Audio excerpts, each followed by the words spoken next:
9:07 on Super Talk 99.7 WTN. Hey, how are you? I'm Chris Hand. The show is brought to you by Better Water LLC. They're sponsoring our big party tomorrow night. Maybe you've heard of it.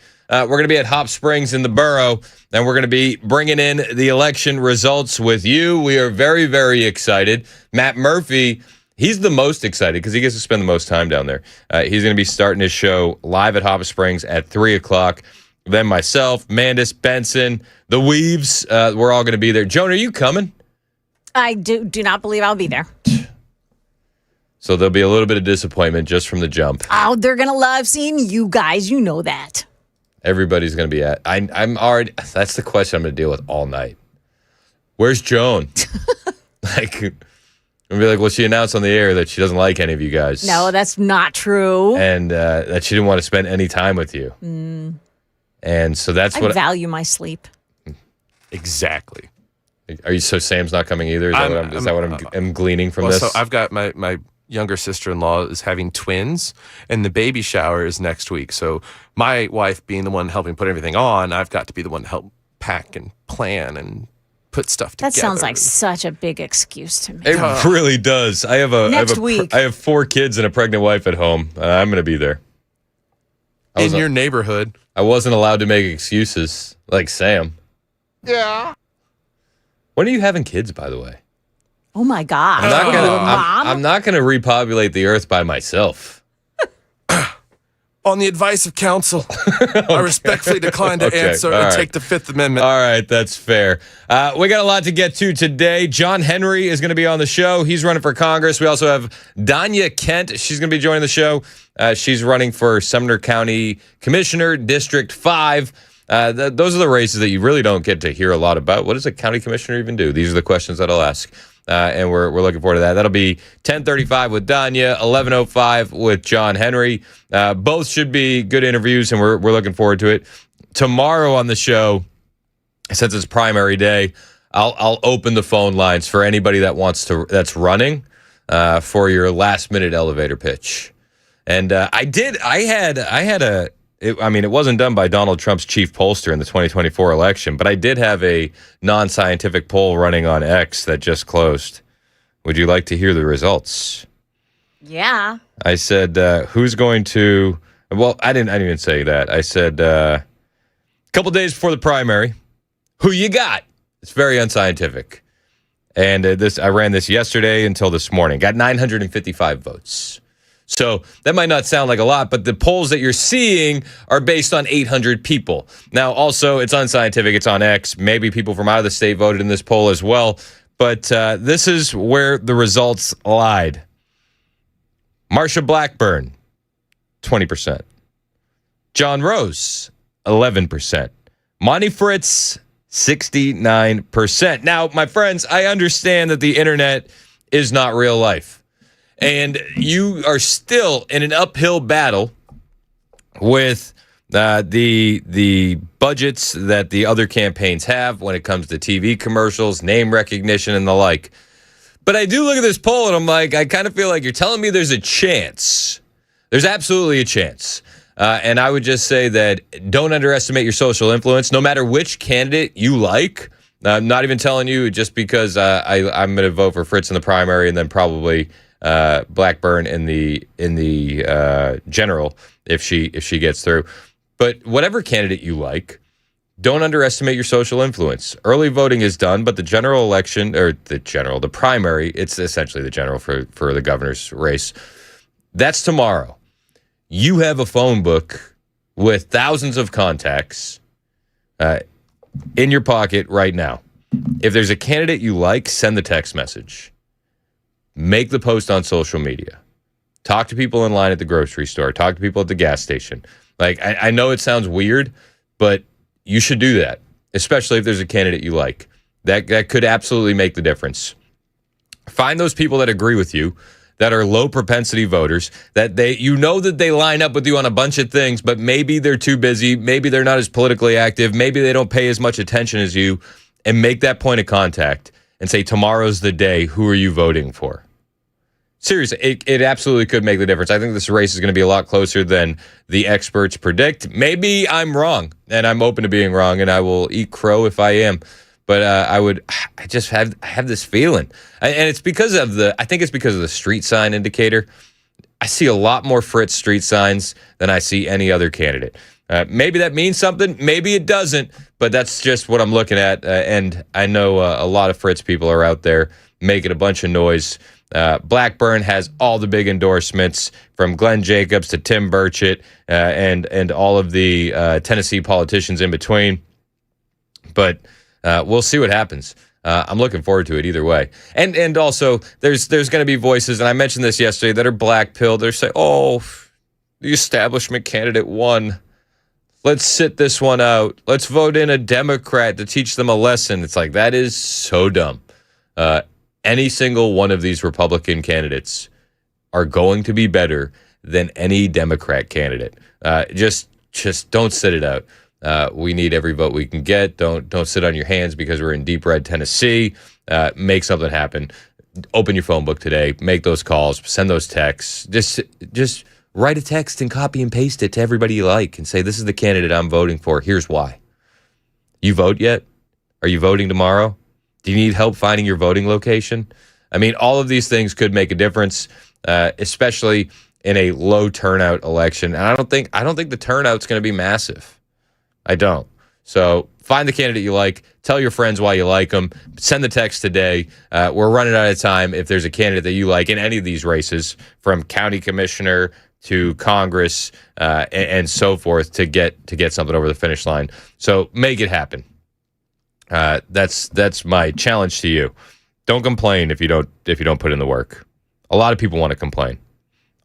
More people want to complain than people want to put in the work. So put in the work. Here's what's trending this morning. We got some stuff happening. Trump and Zelensky. Nope, that's the wrong one. Hold on one second. I don't know. Maybe people like this. Maybe people don't. I've been gathering trending topics before we start the show. You tell me if you like it or not. All right. So there's a proposed Hormuz deal that they're saying would give Iran control of inbound traffic. This is being reported by Reuters. A proposed deal between Iran and Oman would give Tehran control over ships entering the Gulf through the Strait of Hormuz, a senior Iranian source and two regional officials told Reuters Wednesday, in one of the biggest concessions yet. Details still unsettled, including fees, outbound traffic roll, with Iran seeking 5 to 7% of cargo value. I don't see that getting across the finish line with President Trump, but that's what's being reported today. We also have the Michigan primary cliffhanger with Democrats wondering which direction they're going to go. It was sold to people as the defining test of the party's direction, and it's a lot closer than it looked initially. From the early results, the everyone's favorite radical Muslim, Abdul El Sayed, who's running in a primary against the ever cringeworthy Haley Stevens. It looked like Saeed was running away with this thing, but now they have 90% of the vote counted, and last check was Saeed clinging to a 49 to 47% lead. Both have vowed to unite against Republican Mike Rogers in November.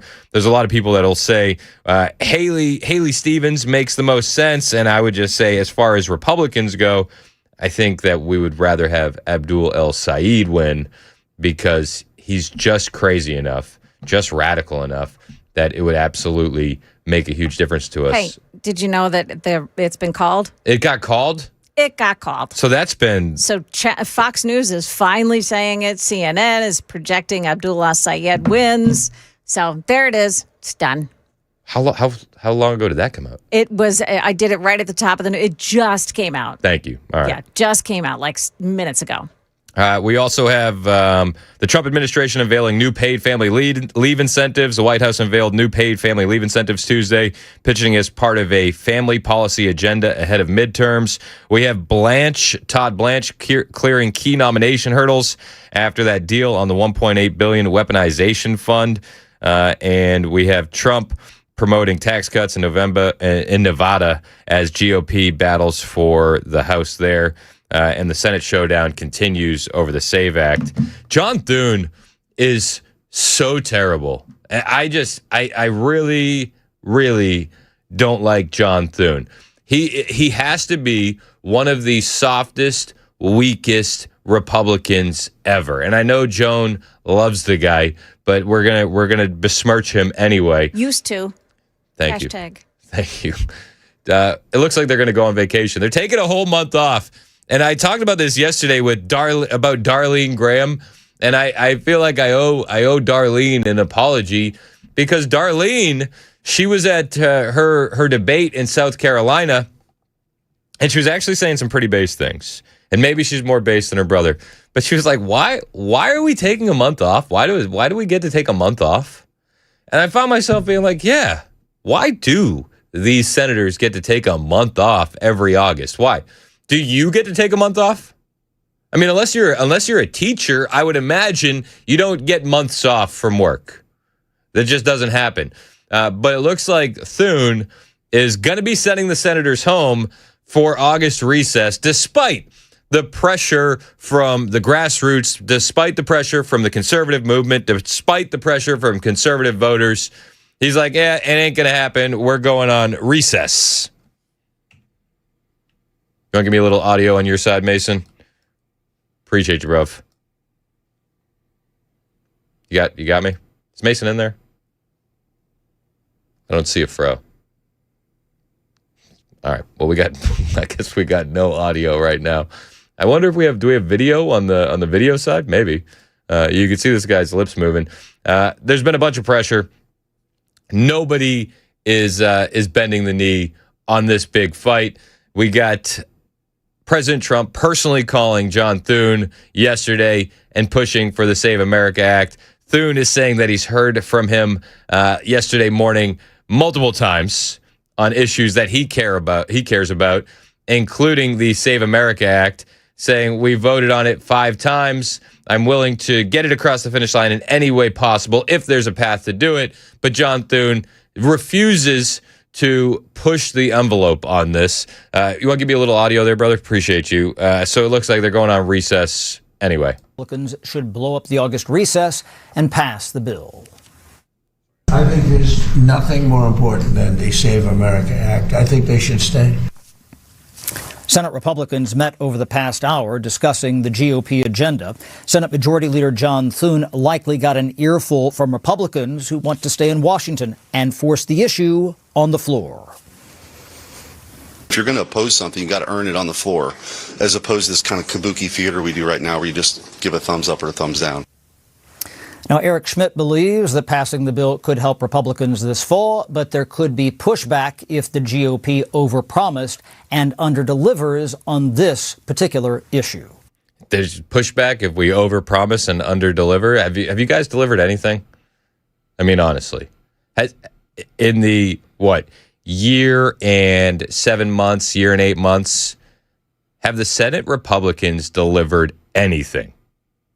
I mean, I feel like that's the definition currently of overpromising, underdelivering. That's what we're dealing with right now because we haven't seen any deliverables outside of the big, beautiful bill, which was slam-packed with pork to get that thing across the finish line. They've done absolutely nothing. And I think John Thune is a huge part of the problem, if not the major part of the problem. I'm going to bring you audio from John Thune on the way. He let everyone know yesterday, guys, President Trump keeps calling me, and we're still not going to do it. Awesome. Great. Nuke the filibuster. Also, I mentioned Darlene Graham. I said I'm turning a new leaf on Darlene. Darlene's a fan of nuking the filibuster. Did you know that? I didn't want to like her. I'll be honest with you. But when she's like, why are we going on vacation for a month? Why aren't we nuking the filibuster? I'm like, okay. Music to my ears. We'll bring you those comments from John Thune on the way. It's 9:22. This is Super Talk 99.7 WTN.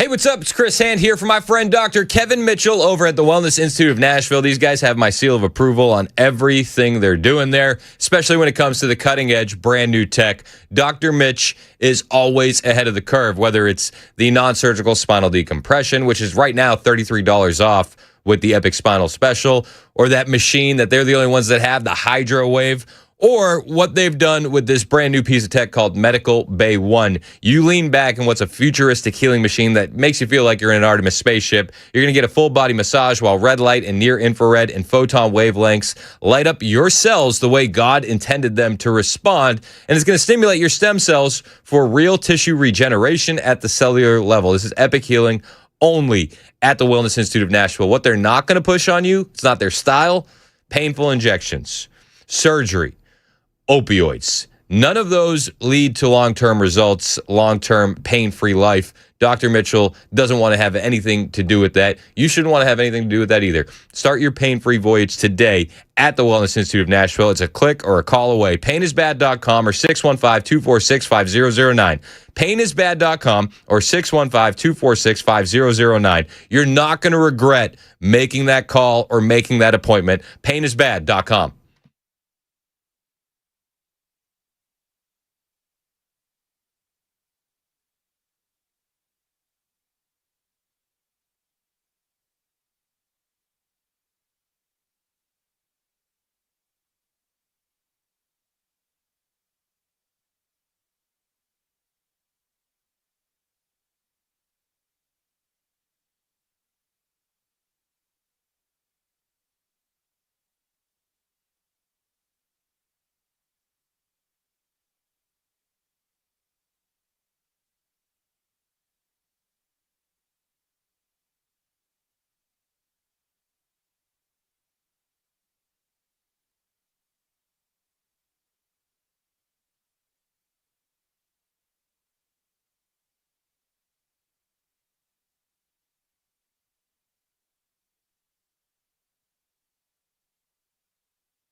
More news outlets are calling the Michigan Senate Democrat primary race. We've got that story coming up at 9:30 on Super Talk 99.7 WTN.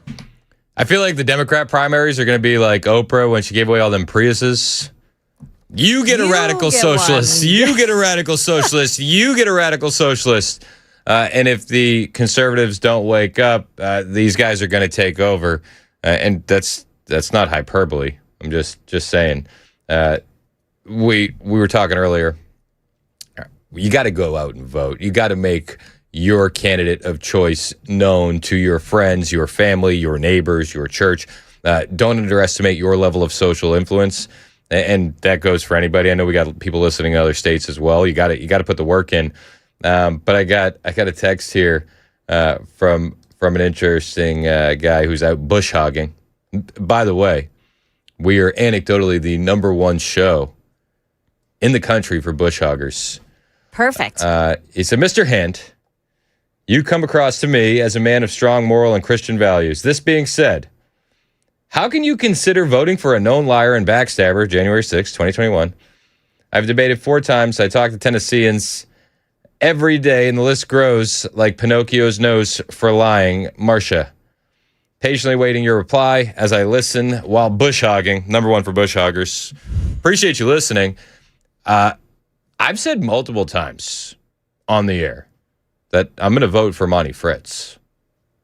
I've also emceed a Monty Fritz rally. I mean, not that my opinion really matters much or that you should let it influence you. You should do your own research. My note on Marcia was, if she's the inevitable candidate, the way everybody tries to make her out to be, and she wins the primary, yes, she will get a vote from Chris Hand in the general election. If John Rose makes it through the primary, he would get a vote from Chris Hand in the general election. If Monty Fritz makes it through the primary, he gets a vote from Chris Hand in the general election. And my reasoning there is very, very simple. Any conservative, any of them, is better than a Democrat. And I would even go as far to say that includes people like John Thune, Tom Tillis, and Susan Collins. Ugh, yuck. But I'm just saying that it matters. It does.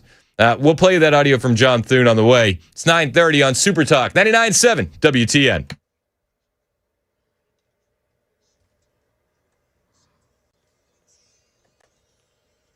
Good morning. It is 9:30. I'm Joan Jones with your top stories. CNN is joining NBC and Fox News in calling the Michigan Democrat primary race. CNN cannot project that progressive Abdul El-Sayed has clinched Michigan's Democratic Senate primary, defeating Congresswoman Haley Stevens in what was a very bitter and contentious race. Wolf Blitzer calling El-Sayed a progressive candidate there. His views, however, the same as other Democratic Socialist candidates.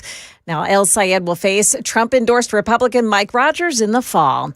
A man has been arrested after scoping out President Trump's Los Angeles golf course ahead of the president's visit. Janine John Taylor approached plainclothes federal agents. Here's Lori Perez at CBS News. CBS News sources say Taylor falsely identified himself as a U.S. State Department employee, saying he needed to see Secretary of State Marco Rubio. Staff alerted U.S. Secret Service personnel. Rubio not even on this trip with Trump. Agents then spotted Taylor taking photos and videos of security planning at the site ahead of the president's visit. Sheriff's deputies detained Taylor and said he was carrying a 16-round magazine of hollow point ammo. And in his parked car, they found a loaded gun and more ammunition. Taylor will make his first appearance before a judge this morning. That's the latest news. Weather's next. I'm Joan Jones, WTN News.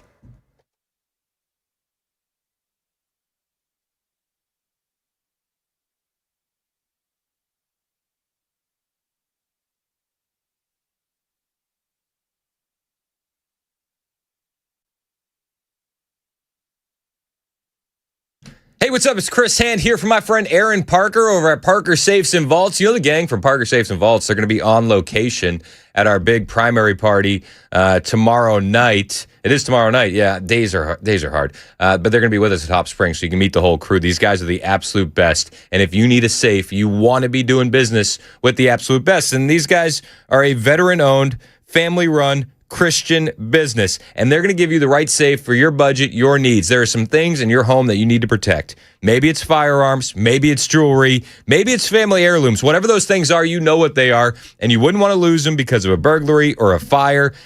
That's not going to be a good fun time. What will be nice is getting a good safe. You don't ever have to worry about that happening to you, and that's all they carry at Parker's. Great safes from brands like American Security, Rhino, Holland, Graf Under, and more. These guys specialize in the right safe for the right customer, hundreds of 5-star reviews. These are the people in Middle Tennessee to call. 931-842-6445. That's 931-842-6445, and you can find them online, parkersafes.com.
The guaranteed offer is the simplest, least stressful way to sell your home.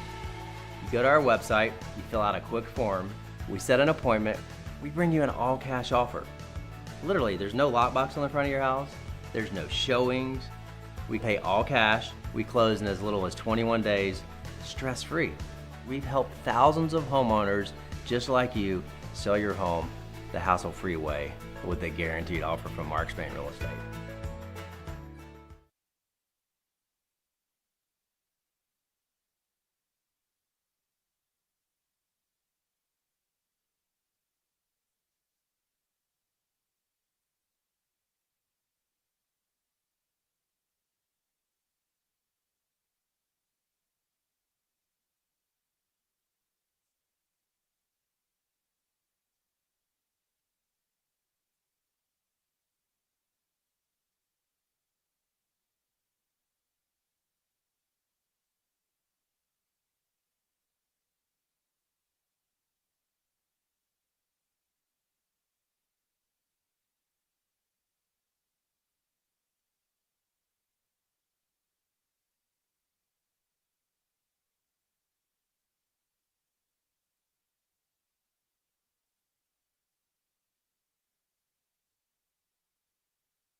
"37 minutes after the hour on Super Talk 99.7 WTN. My name is Chris Hand. The show is brought to you by Better Water LLC, water filtration systems, water softeners, betterwater.com. As you've been hearing this morning, Abdul El Sayed He is the Democrat nominee for the Senate. He just won the primary last night. That was announced. Lisa in Brentwood wanted to talk about it. What's up, Lisa? How are you? Lisa. Hey, Chris. Yeah, what's up? Okay, I've got a question. With what I'm seeing on the internet, with how these Muslims are taking over parts of Texas and, of course, Dearborn, Mm-hmm. do these people, are they not seeing what I'm seeing, and they still vote for Muslims? I don't get it. Yeah, I don't get it either. I mean, it's eye-opening when you see it happening, but some people just refuse to see the forest through the trees. Well, are they not? I mean, this stuff I'm seeing on the internet, it's pretty much true, isn't it? I mean, I see Nick Shirley, what they do to him. Yep. And you can't go into those areas. And so I don't understand why, first of all, I don't understand why somebody that's a Muslim gets to run for Congress anyway. We don't need them in our government, but I guess it's gotten way too far and out of hand for that. It's very, very scary and disturbing. Yeah, no, it is, and I mean this is how they gain power. They wait until if it's a small number, they lay dormant, and then when they get enough numbers, they take over. I mean, and Dan did a great segment on it this morning that you should definitely go back and listen to. I lived in Michigan for a little bit of time, and Nate Freeman put out a video, which is, I mean, it's eye-opening to a lot of people unless you've spent time in Michigan. Nate Freeman is an investigative journalist. And he put out this video of a Dearborn grocery store. And we lived there in 2012 and 2013. No, it was 2013 and 2014. Excuse me. That was when Kennedy was born. And she was born in Michigan. And we were like, me and Virginia were younger. And we were like, we did a lot of driving around and exploring the state. It's a beautiful state. It really is. Michigan is beautiful. So we're driving around, we're exploring, and we're talking to neighbors. We're like, oh, there's a big farmer's market in Dearborn. And I remember one of my neighbors looked at me, he's like, yeah, you're not going to want to go there. And I said, why is that? I was ignorant to what was taking place in Dearborn at the time. I had no knowledge of it. And they said, well, for starters, nobody's going to talk to your wife unless she's wearing a bit of a headdress and covering all that hair up. I was like, what? What are you talking about? I said, no, that's just the reality. That's Dearborn. That was 10 years ago, 13 years ago. So it's only gotten worse. Nate Freeman put out this video last night. Elon Musk actually retweeted this as well. He put out a 33-minute video, mini documentary 22-minute video, mini documentary on the Islamic takeover of Michigan. He put out one on the Islamic takeover of the Bronx and more. And Nate does a great job. But this is what he saw and described in Dearborn, Michigan. If you were to do grocery shopping here in Dearborn, this is what you would see. In my 2 years of reporting on the ground, this is the most shocking footage that I have ever taken. Our country is becoming unrecognizable. I will play this footage without commentary and let you experience it as I did. So if you're watching on YouTube, you'll see the video, but if you're listening on the radio, I'll explain it for you. Every woman in this grocery store is wearing the hijab. Every single one. Every man working in this grocery store is Muslim. This grocery store does not resemble America. Maybe you could say, well, it resembles London, it resembles Germany, it resembles Paris, you go down the line, but it doesn't resemble America, I'll tell you that much. And it's absolutely eye-opening for people that aren't aware of it. They even have a clothing store inside the grocery store that sells hijabs. But that's Dearborn, Michigan for you.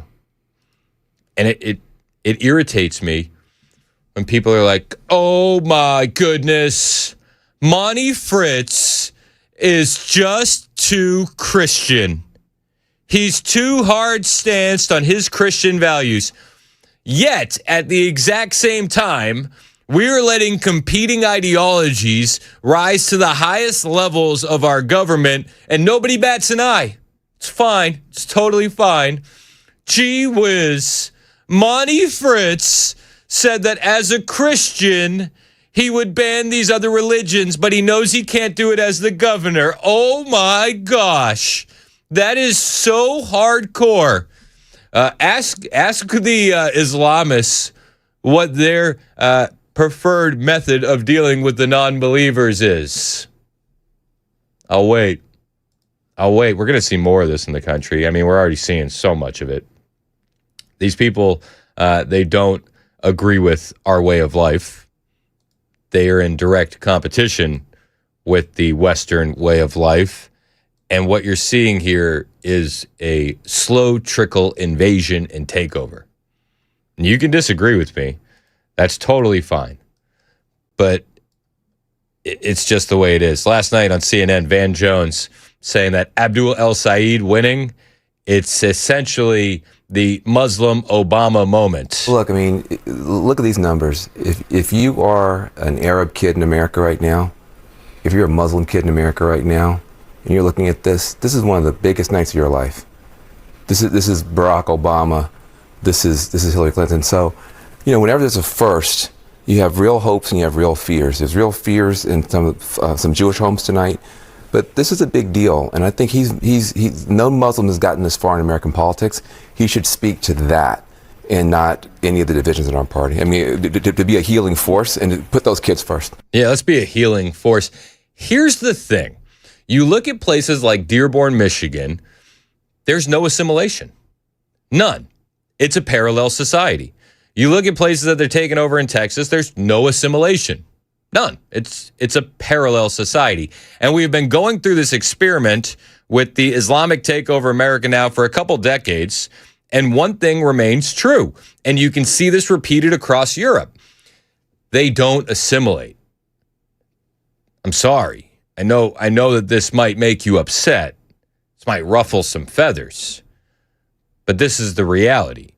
And you'll see terror attacks in Germany, and they'll be like, well, it was a German citizen. No. It was a second-generation immigrant who refused to assimilate.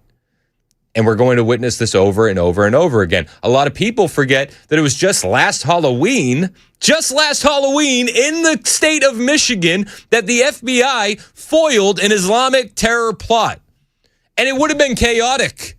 It would have been absolutely disastrous. Could you imagine how scary and crazy and how many people would have died if, while little kids are trick-or-treating, radical jihadists are running around plucking them off? It would have been chaos. This is what you're looking at. It doesn't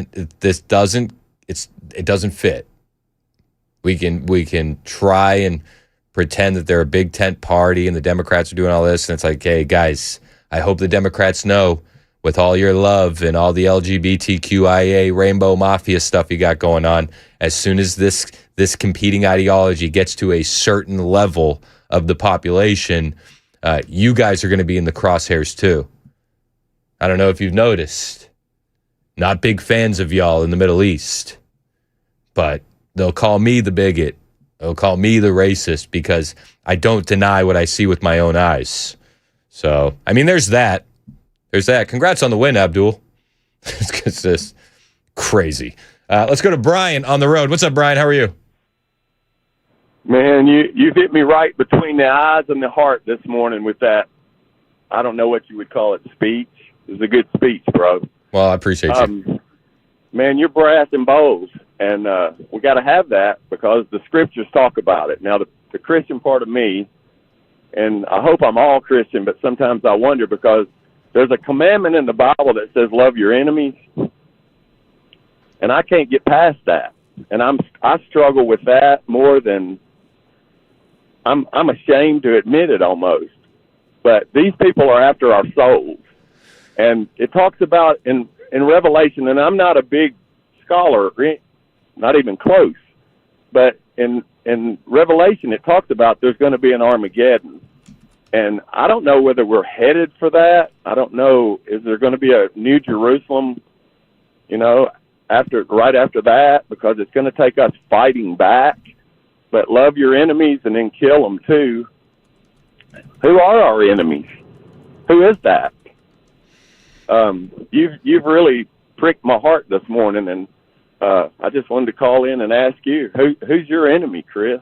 I mean, I don't have any enemies personally. Like, I'm not going to like label people my enemy. There's absolutely competing ideologies that we need to deal with.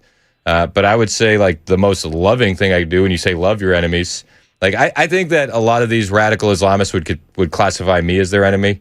But I would just say the most loving thing I can do to any of these people is tell them that there's one way to the Father, and it's through the Son, and profess the name of Jesus Christ. I think that telling them that and hitting them with that truth is the best thing that you can do.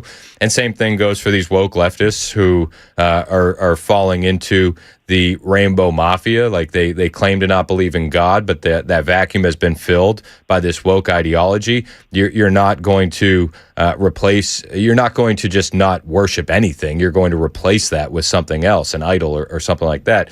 And I'm not a theologian by any stretch, but I would just say the same goes for these LGBTQ rainbow mafia people. The most loving thing I can do would be to tell you that you're living the wrong way. And if you want to reach an eternal place, then you need to confess and repent and move forward with your life. But there's ways to do it. You know, I forget the story exactly, but it was the 12 guys on the bus, 11 Christians, 1 Muslim. They got stopped by some jihadis. And they beheaded all the Christians because they wouldn't bend the knee and say that they wouldn't bend the knee and convert to Islam. So it goes through the bus, and they behead all 11 of these guys. And I'm blanking on the name. I know somebody in the VAST staff will know because these guys I think they were sainted. So these 11 Christians, they get beheaded. Then they get to the lone Muslim on the bus, and I don't know if he was the tour guide or the bus driver. I'm drawing a blank. But the Muslim on the bus, they're like, oh, well, you're one of us. Just say the thing and you're good to go. And he's like, man, after what I just saw, Jesus Christ is my Lord and Savior. And boom, they beheaded him as well. And I would just say all that to say this. If that guy was a devout Muslim his whole life, in that last moment on earth, he confessed with his lips that Jesus Christ was Lord and Savior. And I believe that he made his way to heaven because of it. So there's always time. There's always time. That is a great, and that's why he says in the Bible, that's why I tarry. That's why I'm giving you more time, because sometimes even old people will say, I don't know why the Lord hadn't already come back. It's so bad. You know, they sometimes say that. And as a young person, well, years ago, I remember my parents saying things, and now I'm saying what they're saying. I'm saying, man, I wish my grandchildren didn't have to see this crap that's happening to our country. Yep. But then we have Jesus on the throne, just like he's always been and always going to be.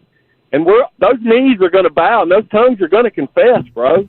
Yeah. They are, or they're not going to go, and they're going to be in hell forever. And that's all we can do. You're exactly right. It's very simple. It's just I complicate things sometimes in my brain, and you know, I love to hear you. I mean, I'm on the same plane with you, bro. One of these days we're going to sit around and talk about it. Yeah. I appreciate you. I'm with you, man. I appreciate you. It's 9:51. This is Super Talk 99.7 WTN.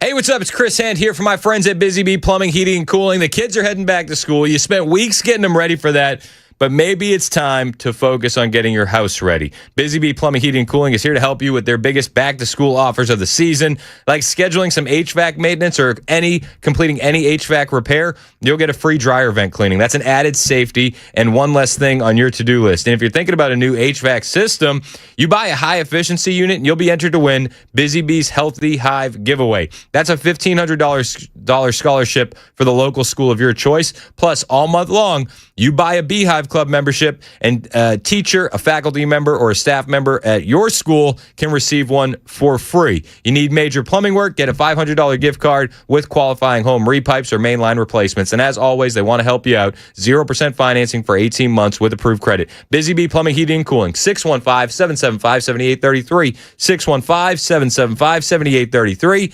BusyBeeHVAC.com. Hey, it's Dan Mandis from Super Talk 99.7 WTN and Nashville's Morning News. I'm here with Chris from USS, United Structural Systems. He's checking out my basement, my foundation, my crawl space to see if there's anything wrong. Fingers crossed.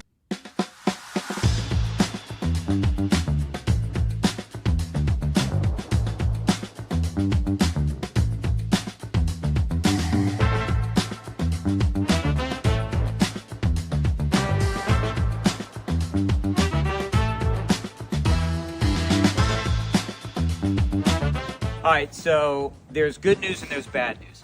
The bad news is we found some cracks in my basement wall. The good news, I've got Chris here who's going to walk me through the next steps. Yes, so unfortunately, your house has been subject to the pressure of the dirt. The hydrostatic pressure, heavy dirt pushes on foundation walls, and you've got a little bit of what we call bowing. So that wall is pushed in a little bit. We have a lifetime warranty solution for that. So we install, usually in a day or two, this can be done in most situations. We install Carbon Future. It's a lifetime warranty for anybody that ever owns this house. So it's a quick and routine thing that we do, but it yields some long-lasting benefits. It's a great selling point if you want to sell your house. Absolutely. Good thing about our warranties is they're not only transferable, like the contract says, they're automatically transferred when you sell your house. So you don't have to sign any paperwork or even send us an email saying that you sold your house. Warranty would transfer to the next owner.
The hard left turn of the Democrat Party takes center stage in Michigan. Got that coming up at 10 on Super Talk 99.7 WTN. 56 minutes past the hour on Super Talk 99.7 WTN. My name is Chris Hand. The show's brought to you by Better Water LLC. Whenever I say anything a little controversial when it comes to radical Islam, the people pop out of the woodwork. I got 1438 texting in. You are a racist, LMAO. What an effing joke of a human you are. And I said, call in. Let's talk. To which they said, I'd rather drink antifreeze than talk to a racist Christian. So I said, but you'll listen to one? What are we talking about? What are you doing? It's joyful to see what dumb racist nonsense is going to get out of your mouth. I just find it funny that you claim to be this God-fearing Christian, but you hate on so many people because they aren't white or straight. Typical Christian behavior, though. You have a groovy day. Who said anything about people not being white? Who said anything about that? Seems like an assumption on your end. Yeah, seriously. Also, didn't I say that the most loving thing I could do would tell you that your ways are backwards and you should repent if you want to find your way to heaven? I mean, that's just my belief structure. You can hate on it. That's fine. It really doesn't change what I'm going to do. Like, it's just, it is what it is. What was the line? If they hate on you, just know they hated on me first. Oh, weird. It's kind of like I was prepped for this by reading the book. So that's cool. Also, yeah, a lot of people. I've made this point before. What race is a Muslim? Because I've seen all sorts of races as Muslims. I've seen all sorts of races as Christians too. Some of those most diehard Christians that you can find, Ethiopians. Weird how that works out. Nigerians. They're actually being hunted down in their country, yet they worship anyway. Based. Absolutely based. I wish we were over there helping them out. That'd be great. So, it is what it is. You can be upset. You can be salty. It's not going to change my strategy here at all. I hope you found Jesus. I hope you do. I hope you find a good church, and I hope that a year down the road, maybe 2 years down the road, maybe God, praise God, maybe it could be this week, that something I say when it comes to Christianity will just hit. And I don't know what it might be, but I hope it hits. And then I hope it takes hold, and I hope that your entire life changes because of it. So you say that you just want to see what kind of racist nonsense I'm going to say on any given day, and that's why you listen. Awesome. I just pray that one day I say just something that just hits just enough right when you need it that changes everything for you. Because I've been where you are, to be honest with you. I ran away from the church. I didn't want to believe in God. I didn't view myself as a Christian. And then one day something changed. And once that change happened, everything got better. Like, truly. So I hope it happens for you too. I really do. I'll pray for it. It's 10 o'clock on Super Talk 99.7 WTN.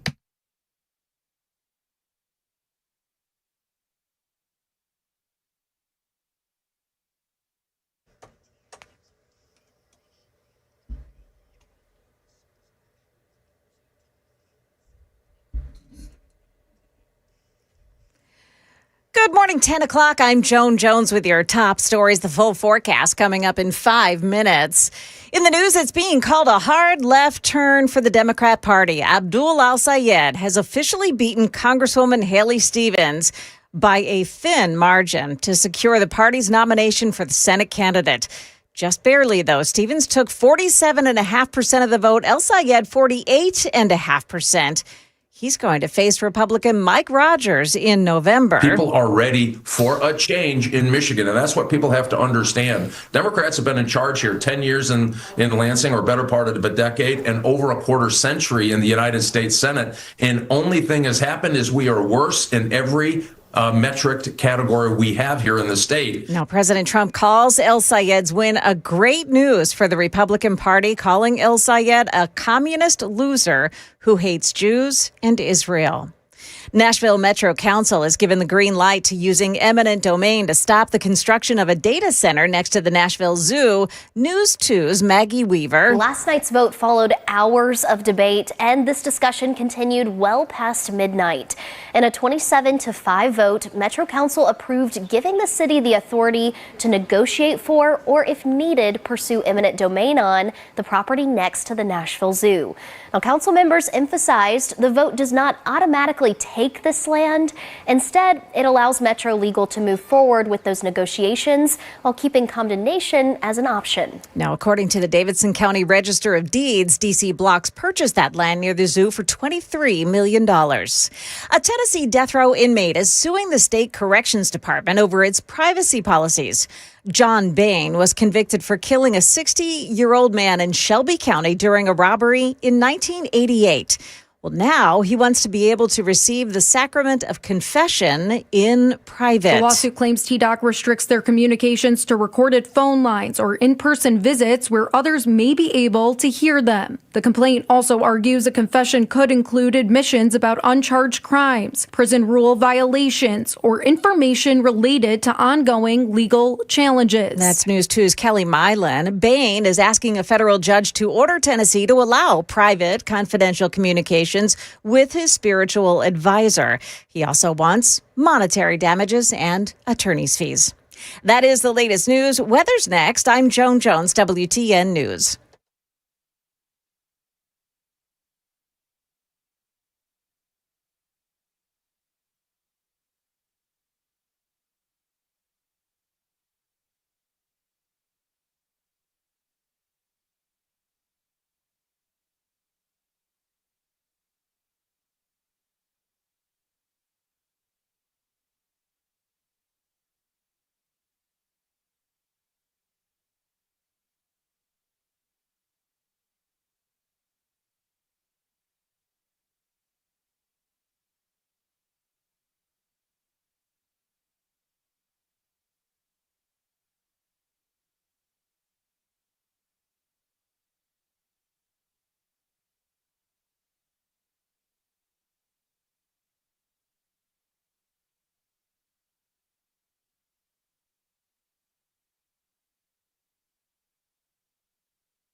It's 10:06 on Super Talk 99.7 WTN. My name is Chris Hand. The show is brought to you by Better Water LLC, water filtration systems, water softeners, betterwater.com. I mean, we can focus outward if we want to when it comes to the enemies of conservatism.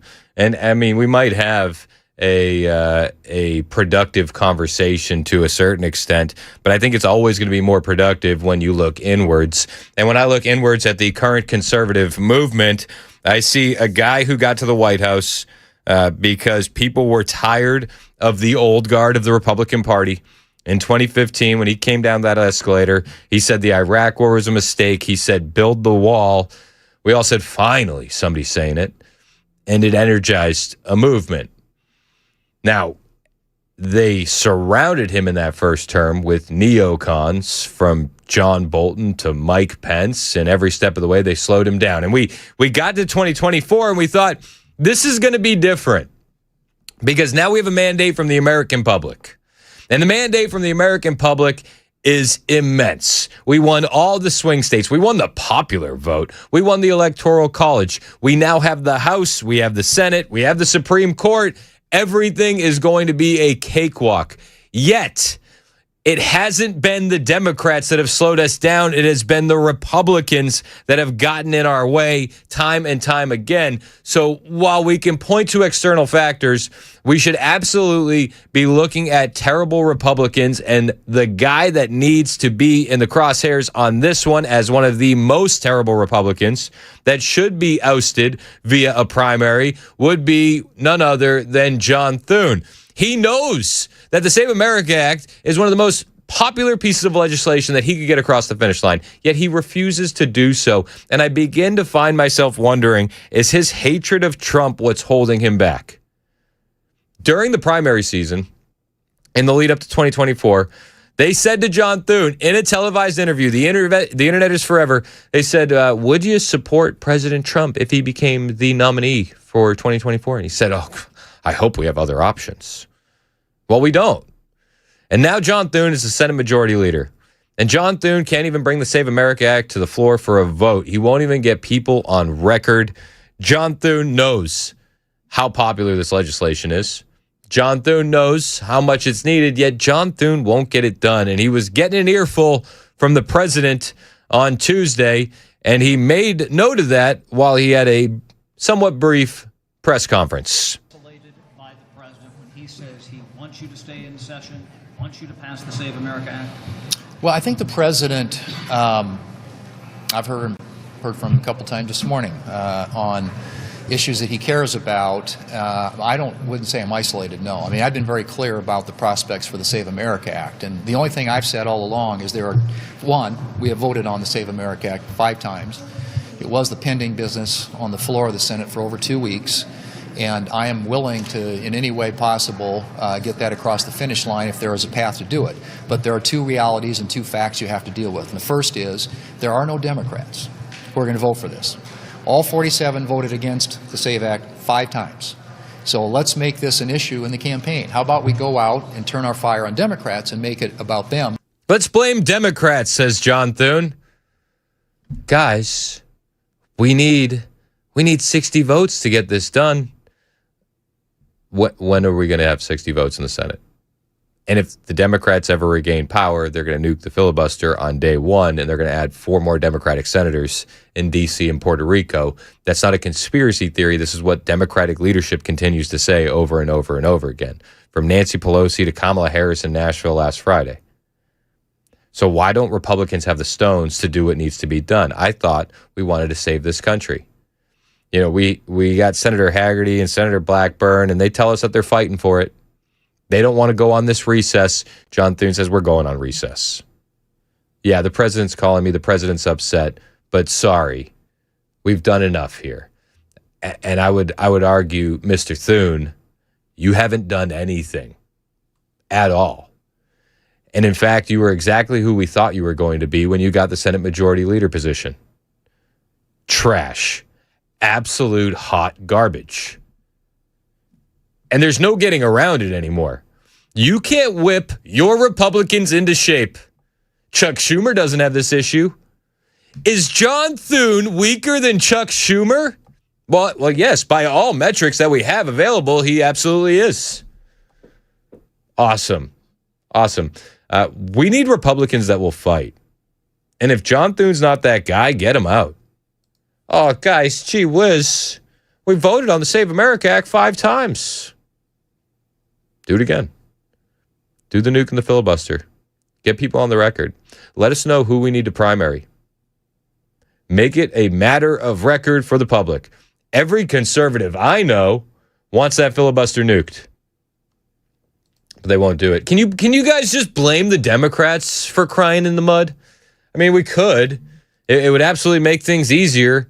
But if we really want to fix the problems in this country, we need to look a little inward too. And that starts with Senate Republicans.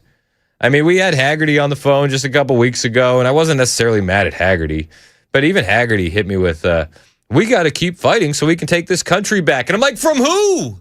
Who are we taking the country back from? We have the House. We have the Senate. We have the Supreme Court. We have the presidency. As voters, we've showed up and given these guys everything that they've asked for. So we got to do something. We have to do something. And it doesn't seem like John Thune's the guy for the job. So I think that the time to ramp up the pressure to get that 5 senators to call a meeting to oust this guy is now. I mean, I don't know if it'll help in the grand scheme of things because John Thune will still be in the Senate. Then he'll assuredly be a no vote on nuking the filibuster or on the Save America Act, just like Tom Tillis, just like Collins, just like Mitch McConnell. Where's he been? But John Thune is a weak leader. Can we just make it about the Democrats? First is, there are no Democrats who are going to vote for this. All 47 voted against the SAVE Act 5 times. So let's make this an issue in the campaign. How about we go out and turn our fire on Democrats and make it about them opposing the SAVE Act? So we're not, that's the point. So we're not getting any Democrats. The second thing is... Did they expect any Democrats? Did you walk in there thinking you're going to get some Democrats when their whole modus operandi here is Orange Man bad? Opposite of what Orange Man says? My position today is the opposite of what the Orange Man says. We are not getting rid of the legislative filibuster. The votes aren't there to do that. I've made it abundantly clear many, many times. And it seems to me some days that I'm the only one here who can count to 50 in this town. But oh, so you're just going to belittle us, talk down to us? Got it. Remember the power dynamics here. He works for us, not the other way around. And I don't know if you know, maybe you saw this, maybe you didn't, but his own voters in South Dakota, he had a little party there. He had a little cookout. They didn't seem too pleased with John Thune either. So let's force the vote for the filibuster nuking, and then let's know which Republicans we need to primary, because it seems like a lot of Republicans talk a big game, but maybe they're talking a big game because they know that vote's never going to come up. So let's force the issue. John Thune doesn't want to force the issue. He's like, guys, I've talked to everybody in the back, so we don't need to waste our time. Time is a commodity. That's what he said. He said that a few weeks ago. Time is a commodity in the U.S. Senate. And we just don't have the time to keep doing this. But we have time for vacation. Got it. we don't have the votes to get rid of the filibuster, and we aren't flipping 10 Democrats to vote for the Save America Act. First is, we don't have the votes. The Democrats aren't going to vote for it. Burper-derper-doo. Deal with it, America. While we watch the Democrat socialists rise, we watch younger voters get turned off by your weakness and your ineffectiveness, and we watch every bit of goodwill that the Trump administration came into office evaporate. Got it. Let's go to JT on the road. What's up, JT? Oh, Chris, it's JT, your favorite black-pilled Republican, conservative, calling back in. I heard you holler or shout me out the other day that I was the guy that called and kind of had a black-pilled take on everything. And I don't necessarily think that's the case, but what you're talking about, I called the other day about Desjardins, and we needed to get rid of him, and if we're not going to get a good Republican, we need to vote for a Democrat or whoever, an independent, and reset the table. And I think John Thune, like you're singing the other side of the song today, John Thune is an example of, if the Republican Party runs John Thune in that state, I'm voting for somebody besides John Thune, because he is a mess. He gets nothing done. He's riding the gravy train, and then he wants to go to recess. He's the same thing as Desjardins. Desjardins is the same thing as him. They don't do anything but put the talking points and then roll out. Here's where we differ. If you replace John Thune with a Democrat, then that Democrat's going to nuke the filibuster. That Democrat is going to force a pathway to citizenship for all the illegal aliens. That Democrat is going to make D.C. and Puerto Rico a state. And then we'll have 4 more Democratic senators. We'll never be able to get the Senate back. So again, I would say, as trash as John Thune is, as trash as Susan Collins is, or Lisa Murkowski, or even Mitch McConnell, they're still better than a Democrat.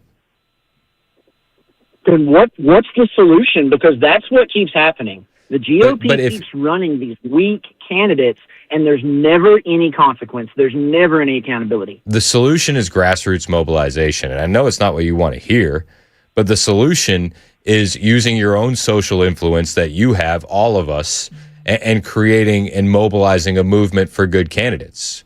Now, I don't know what that looks like. I don't know what that looks like on the ground in South Dakota, But I would imagine this part of the solution here is I don't think replacing John Thune with a Democrat is going to help us, just like I don't think replacing Susan Collins with a Democrat is going to help us, because that leads them closer to their goals of ultimately impeaching Trump or nuking the filibuster, being able to push through whatever they want to push through. Then we never regain power. So, like, if the thought process is vote for a Democrat so that way we can fix it, that'll be the last time that we get to vote and have power. Maybe not if they're still a majority, right? Because you put an awful candidate in, right, a Democrat, and they're so bad that the next go around, everybody's like, well, we're not voting for that again, and they kick them out. I don't know. We're going to see what grassroots looks like here tomorrow with Monty Fritz. But the vote blue, I'm really discouraged. The vote blue, no matter who, they don't care who the candidate is. They don't. But it's about the middle. It's about all the people in the middle that the blue policies make people's lives miserable. And so you deal with a little bit of that. That's why we got Trump back. Biden was so bad for 4 years. But during all the middle people were like, we're not doing that again. But during all that, you had Joe Manchin as a stopgap from them nuking the filibuster, or they would have done it last time. No, you're not wrong about that either. I just think we're pretty far gone. We're pretty cooked, and everybody is too afraid to be more extreme with things on the right. They think they're going to get there by running through the middle. See, I would just say as bad as you think things are, they could absolutely be worse. They could.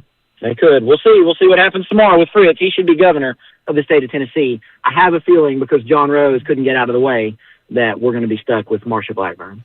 I mean, that may be the case, and I would just say Blackburn's going to be better than a Democrat. I guess. I mean, a Democrat isn't going to do anything on the illegal immigration front. Do you think she really is either, or is it just a good talking point to get some votes? I mean, I think that we already have a micro experiment of what a Democrat looks like in charge when you have Freddie O'Connell running Nashville the way he's running it right now. Oh yeah, he sucks. And he's a moderate Democrat. He's not a moderate Democrat. He's that's how he positions himself. Well, that's the whole point, though. We agree on a lot. I'm just to the point where it's like, if I can't win, nobody wins. Is kind of the energy that I'm at this point, because it's not working for me to keep putting these rich Republicans in power that bang their chest and beat on their chest and say all the right things and then get into control and do nothing. That's not making my life any better. It's just helping them out. But if we flip the chessboard, right, because we're upset and we're angry, we're going to lose some pieces under the couch, and then we're never going to be able to play again. I don't know about that entirely, but I've made my point. Thanks for taking my call. Hey, anytime, man. You're always welcome to call in, and I appreciate you. Appreciate you. Take care. It's 1021. My name is Chris Hand. This is Super Talk 99.7 WTN. Don't forget, we got our big primary party coming up August 6th. We want to see you out there at Hop Springs in Murfreesboro. Black-pilled Republicans, white-pilled Republicans, Democrats. You're all invited, and we want to see you out there. Myself, Matt Murphy, Dan Mandis, Chad Benson, Ken Weaver. The whole squad is going to be rolling deep, and we'd love to see you out there at Hop Springs. Murphy's going to get there around 3 o'clock, and then myself, Mandis, and Benson will join him on the air at about 5-ish, and then we'll be taking in the results with you.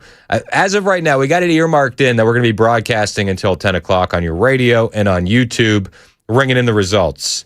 We'll go later if we need to, but we were all talking in the back, and we realized this isn't California, so we won't need a 3-week marathon live broadcast. We'll probably only need a few hours.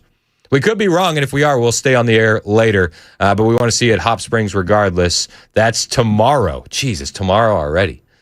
Election day, baby. It's here. 1021, Super Talk, 99.7 WTN.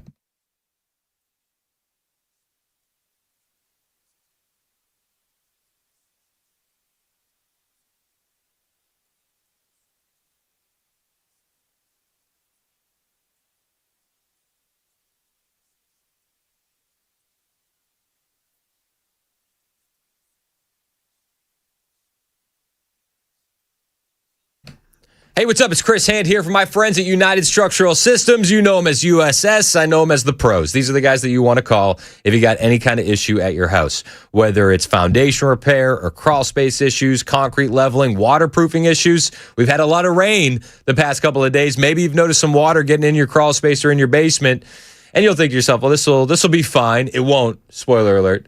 But the water will dry up when the rain stops, but when the rain comes back, so does the water. If you let that go unchecked, you're going to lead to much bigger issues down the road. That water's going to keep getting in. It's going to lead to wood rot. It's going to lead to mold. It's going to lead to big issues with big price tags for your house. Don't let it get more expensive. Call USS today. Here's what stands out with these guys. If you don't need the work, they'll tell you. If you do, they'll explain exactly why before anything gets started. They're not going to come with scare tactics. They're not going to come with quick fixes. They're going to come with real inspections, honest answers, and solutions that are built to last. This is why I trust USS. This is why you can trust USS. Visit USSTN.com or call 615-488-7855. 615-488-7855. United Structural Systems, USSTN.com.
That's Joan Jones in the newsroom. My name is Chris Hand. Show's brought to you by Better Water LLC. They're also our big sponsor for our primary party coming up tomorrow at Hop Springs in Murfreesboro. Matt Murphy down there at 3 o'clock. Then myself, Mandis, and Benson will be joining at about 5, and then we'll be on the air covering all the results from the primaries across Tennessee as they become available. We're really looking forward to it. It's always a party at Hop Springs. I do have a bit of bad news. The King of Canada, our friend Tony, I don't think he's going to be able to make it. I don't think they're going to let him over the border. Tony, is that true? You're not going to be able to get through customs in order to make it to our primary party tomorrow? If I could get on a plane right now and go down to Tennessee, I would be happy to stay a month with you guys. Speak to you guys all day long from the morning crew like you, Chris, and Mandis, and your afternoon talk show host is an amazing guy. Yeah, Matt, he's the that best. Would be great. Yeah, Matt, and I spoke to him yesterday. He put me on for like a long time, and I appreciate that. And I'll tell you this, Chris. You know, I think there's a lot of cowards that are listening to you. A guy that calls you a racist, who has no retort to your what I would call scientific evidence. The evidence that they use is anecdotal, and they use pejorative pigmentation politics or racial politics or religious gender politics, okay? If you look at the way politics goes today, the left knows that they have nothing to offer the American public, nor the Canadian public, nor Europe. So they have to create ideology, wokeism. They have to create something that isn't there. They use Marxist ideas or try to convince your audience that men can be women, or that Cunningham is wrong because she stands for women. Well, guess what? If I was a woman, I would not want anybody competing in the NCAA or in professional women's sports with men. I don't care. If you were born a man, God made you a man. You are going to always be a man. You could take whatever manly, earthly drugs you want. You will never be a woman, period. God made you either a man or a woman. End of story. Okay? You can believe in the Bible or not. And Chris, I listen to you, and I get annoyed with the guys that call you up and attack you, not on your ideas, but attack you on your character. You're not a racist. You're saying what they are saying. They are telling us they want to overtake the United States through immigration. Yep. I mean, how many videos do I need to play of them saying this in places like Dearborn or in places like Texas or in New York? I mean, Sneeko, a popular live streamer, is like in New York. They're doing a big Muslim prayer. He's like, Inshallah, this will be all of America. It's like, okay. Yeah, I mean, I just believe them. I believe them when they tell me this. Listen, I got a nickname for that guy in New York. I call him Chicken Nuggets because that's what he has. He's not a real man. He has chicken nuggets. And you know what? If he met some pure believers, Christians, and he was surrounded by 1.5 million Serbian Christians, and he was chanting the way he was chanting in New York, he would look for the closest hole to crawl into because he's a coward. Okay, he's a coward. And Mandami's another coward. And Brendan Johnson's a coward. And what's her name? Francesca Hung or Chung, she's another maniac. Okay? Yep. Imagine white supremacy is the cause of everything that she dislikes, even including her own marriage. She can't stand her husband, can't stand her kid because he's half white, can't go to a restaurant. Listen, I got a message for all you guys that hate the United States. Leave.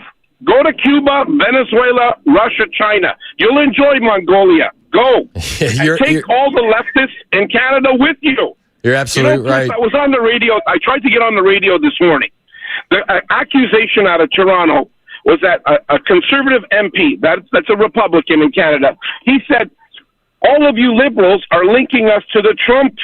You're saying that conservative Canadian politicians are Trumpists. So the lady in Montreal, Trudy, she says, well, the conservatives are MAGA. I'm like, yeah, so is that bad? It's good. They're a conservative movement. The policy is conservative. It means limiting the borders, stop giving out freebies, $80,000 a year to people that show up here that have no political reason to be here other than economic. Stop with the DEI. Stop with the wokeism. Just stop. Just go back to where we were. We were happy before. In the 60s, Chris, the 70s, the 80s, the 90s, even 2000. None of this was an issue because the conservative movement has ideas. We want to build a better country. We want to build industry. We want to build trade. We want to be able to create industry within our own countries. We want to trade with Canada. We had a great agreement. Okay, what does the left ever produce? Ideology. Yep. So they know that the conservatives are pushing an agenda to make you, Chris, and me richer, better, happier, safer. That means that I believe that we should have a military. I believe we should have closed borders. I believe that the government should remain as is. The president is there for a reason. You had a revolution in your country that the British would have killed the founding fathers. Had they lost that, had the founding fathers lost, and your colonial armies had lost, they would have killed all of you guys. Yep. You would be subjugated by the British. The British are no friends. So if you want to talk about colonialism and the control of people. Why don't you just focus on the entire planet? And by the way, I'll just say this one thing. This issue of BLMism, accusing white people of being racist all the time, go back in history and learn what type of slave trades commenced in the we're talking 2,000 years ago. People from Northern Africa and the Arab world were subjugating the Europeans and enslaving women and bringing them to Turkey and elsewhere around the Middle East and selling women from Europe into that type of slavery lifestyle. And in Africa, we had the same thing. Who was selling their own people to people that were in the slave trade? I'll leave that up to all of your scholars that call you a racist for this thing. You know, history, Chris. I'm a history major. I'm a diplomatic history major. History is it's a little problematic to those on the left, Tony. We got to leave it there, man. I appreciate you as always. That's the King of Canada. Tony, if you're still listening, many of the Super Texters are offering to pick you up at the airport for tomorrow's party. 1033 Super Talk 99.7 WTN.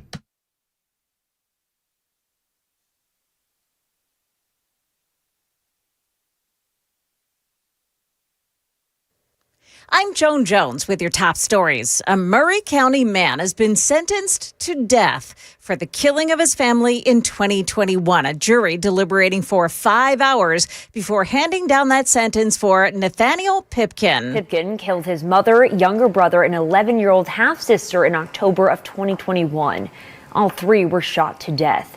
Pipkin was found guilty of first-degree murder in all three of their deaths. That's News 2's Kendall Ashman. Now, at the time of the murders, Pipkin told News 2 that he had acted in self-defense. The Federal Aviation Administration is reviewing an incident involving President Trump's helicopter, Marine One. NBC reports that chopper took off from the White House yesterday afternoon, but air traffic controllers had not halted commercial flights at nearby Ronald Reagan Airport. Halting flights became a policy last year after a fatal collision between a helicopter and an airplane over the Potomac River. Now, in yesterday's incident, a regional jet owned by American Airlines didn't maintain the required separation of 1.5 miles horizontally and 500 feet vertically. Both the jet, though, and Marine One landed safely. And there's another foodborne illness that has forced changes to the menu at a major fast food chain. First, it was cyclosporiasis linked to lettuce at Taco Bell. Now, Chipotle Mexican Grill has removed jalapenos from its restaurants nationwide after a salmonella outbreak in Minnesota sickened more than 100 people. Investigations are going on in other states where the peppers might have been distributed. That's ABC's Jim Ryan. That is the latest news. Weather's next. I'm Joan Jones, WTN News.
It's 1040 on Super Talk 99.7 WTN. My name is Chris Hand. The show's brought to you by Better Water LLC, water filtration systems, water softeners, betterwater.com. We got a big primary party tomorrow night at Hop Springs. Better Water is our big sponsor of that, so we thank them for that. Matt Murphy will be doing a show at Hop Springs in Murfreesboro starting at 3 o'clock. Then myself, Mandis, Benson, Weaver, we're all going to be there taking in the results into the evening as we figure out who's winning a lot of these races. We want to switch gears real quick, still on the same election thread, but I want to talk about county commissioner. Most people in Sumner County, they could name the mayor, they could probably name the sheriff, but if you ask them what the county commissioner actually does, you just probably get a blank stare, right? I may be one of those people that gives a blank stare. So we want to fix that today. Danya Kent is joining the show. She's friends with a friend of the show, Joanna Daniels, who's been on a lot. She's fighting to get a lot of the books out of the libraries in Sumner County. Danya Kent, welcome to the show. How are you? I'm well. How are you? I am good. All right, so give me the rundown. I want to walk through the job. I want to talk about the real power it has, and I want to talk about why you want it. But can we start with who you are? Who is Danya Kent? Oh gosh. I'm just me. I'm a mom of 3 boys. I work in the medical field. I started going to library board meetings, and then I got really mad. so that's a little bit about me. Is like I just I'm a mom. I work just a regular person like anybody else. So yeah. How long have you lived in Tennessee? Oh, yeah. So I'm a native. I'm a unicorn, is what people would call me, because I was born when Baptist Hospital was Baptist, I believe. So, yeah, I was born in Nashville. And then I was raised in in my elementary school years in Goodlettsville, and then my high school years in Sumner County. So I went to Beach High School and got married in Hendersonville. Like I married a guy from Hendersonville, got married and all the things, and did life with him. And then I moved to Portland after our divorce. So, yeah. Yeah. And now you want to be the county commissioner for District 5. I do. Okay, so walk me through this, because you're running as an independent, correct? Yeah. Okay, so and you're going up against the incumbent Republican. So why are you running as an independent, and why do you want this job? Okay, so I am running as an independent because the GOP has said that, because the way I voted on the primaries, because I didn't vote in 2 primaries, I'm not allowed to run as a Republican, even though my voting record ever since I was 18 says I'm Republican. Been voting red ever since I could walk, I think, or talk. So they, because 93% of Sumner County is not bona fide people, nobody can just go run for office. So therefore I have to run as an independent. And what made me want to do this was I see how our leadership is and how they vote for themselves. Like, for instance, this past time that we had a budget pass or whatever, a budget meeting, my commissioner voted to give himself a raise. And he voted for the library situation, about that. So he appointed members onto the library board that vote in favor of the explicit materials in the children's sections, And so it just angered me, because that's how I got started with library board meetings. And I just was so angry, because why would people not want to protect our children? Why would people not want to stand up for the innocent? And I'm strong in that. I'm a mom. So any mom would know to defend their babies.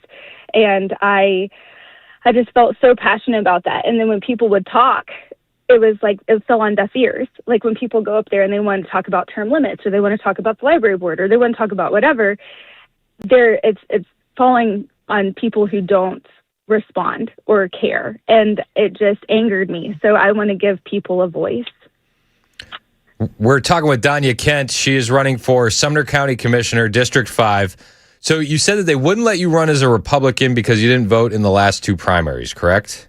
Correct. So what made you sit out of the last 2 primaries? And then from there, what changes today? Why should people be voting in the primary tomorrow? And how do you kind of resolve that? Well, I think number one is people don't really know about the primaries and when they're going on. They're not really well advertised, so sometimes you miss it because you don't know that that's going on.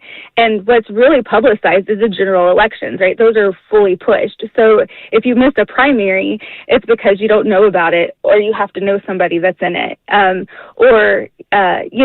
For me, like, life was happening, so I didn't vote because life was happening. But I won't do that anymore. I'm learning my lesson. Let's just say that. So what does District 5 look like to you day to day, and where and how do you think you can improve it? Oh, well, I think day to day, just our growth. Like, I call, like, where I live in the community, a farm town. Like, you have Bethpage, Westmoreland, Portland. We're farmers, like, right? They're all farmers. And farmers, if you know anything about them, they don't make a whole lot of money. They make what they can to get by, but sometimes, on a bad season, they don't make a lot. So it's like, why would you tax our farmers? Why would you annex the land? Why would you do that? Because you're only going to raise our property taxes. And so I see the growth as a problem. I see the water grant as a problem for our community because that's not getting fixed. I see the taxes that are too high. They've doubled. And they say property taxes hasn't risen, but how is that so when you raise the school budget, or you do, raise another budget, or you raise something else? That all affects our property taxes. We then have to pay for that in the county. So I see a lot of that, and pinching pennies is what we're doing, and as a community, and they're suffering, so I see that, and I want to be able to stop that. Will you have the power when it comes to the budget, the taxes, the zoning, the roads, if you win this election, this primary for District 5's county commissioner? I don't know if I'd have the power because I'm only one of 24, but I can definitely let the people talk, right? So if the people come to me, and if I win this, they can speak to me about things, and I can bring it before the other 23 commissioners, and I can allow discourse to happen, and I can allow those things to happen. Whereas the county commissioner that we have now, he always calls the question. He shuts down debate. He shuts down solutions, and it's very upsetting. And I just sit here and I'm like, Charlie Kirk, I look at him, and he was a man of discourse. He was like, we have to have conversation. If we don't have conversation, that's when violence happens, right? And I'm not saying like this is volatile or anything like that, because that's not what it is. But it's like when you shut down discourse, though, you can't find a solution. And Charlie Kirk, when he was speaking, he would help people see solution and rational reasoning. And so I look at this and I'm like, why would you shut that down? Because we need to be able to find solutions to problems. So I want to be a solution to a problem. So now I don't know if I can make it happen, but I'm going to try. So when you're looking at the issues in Sumner County, people hear county commission and they just think of it as another layer of government. Where do you see the real power sitting in Sumner County? Oh gosh.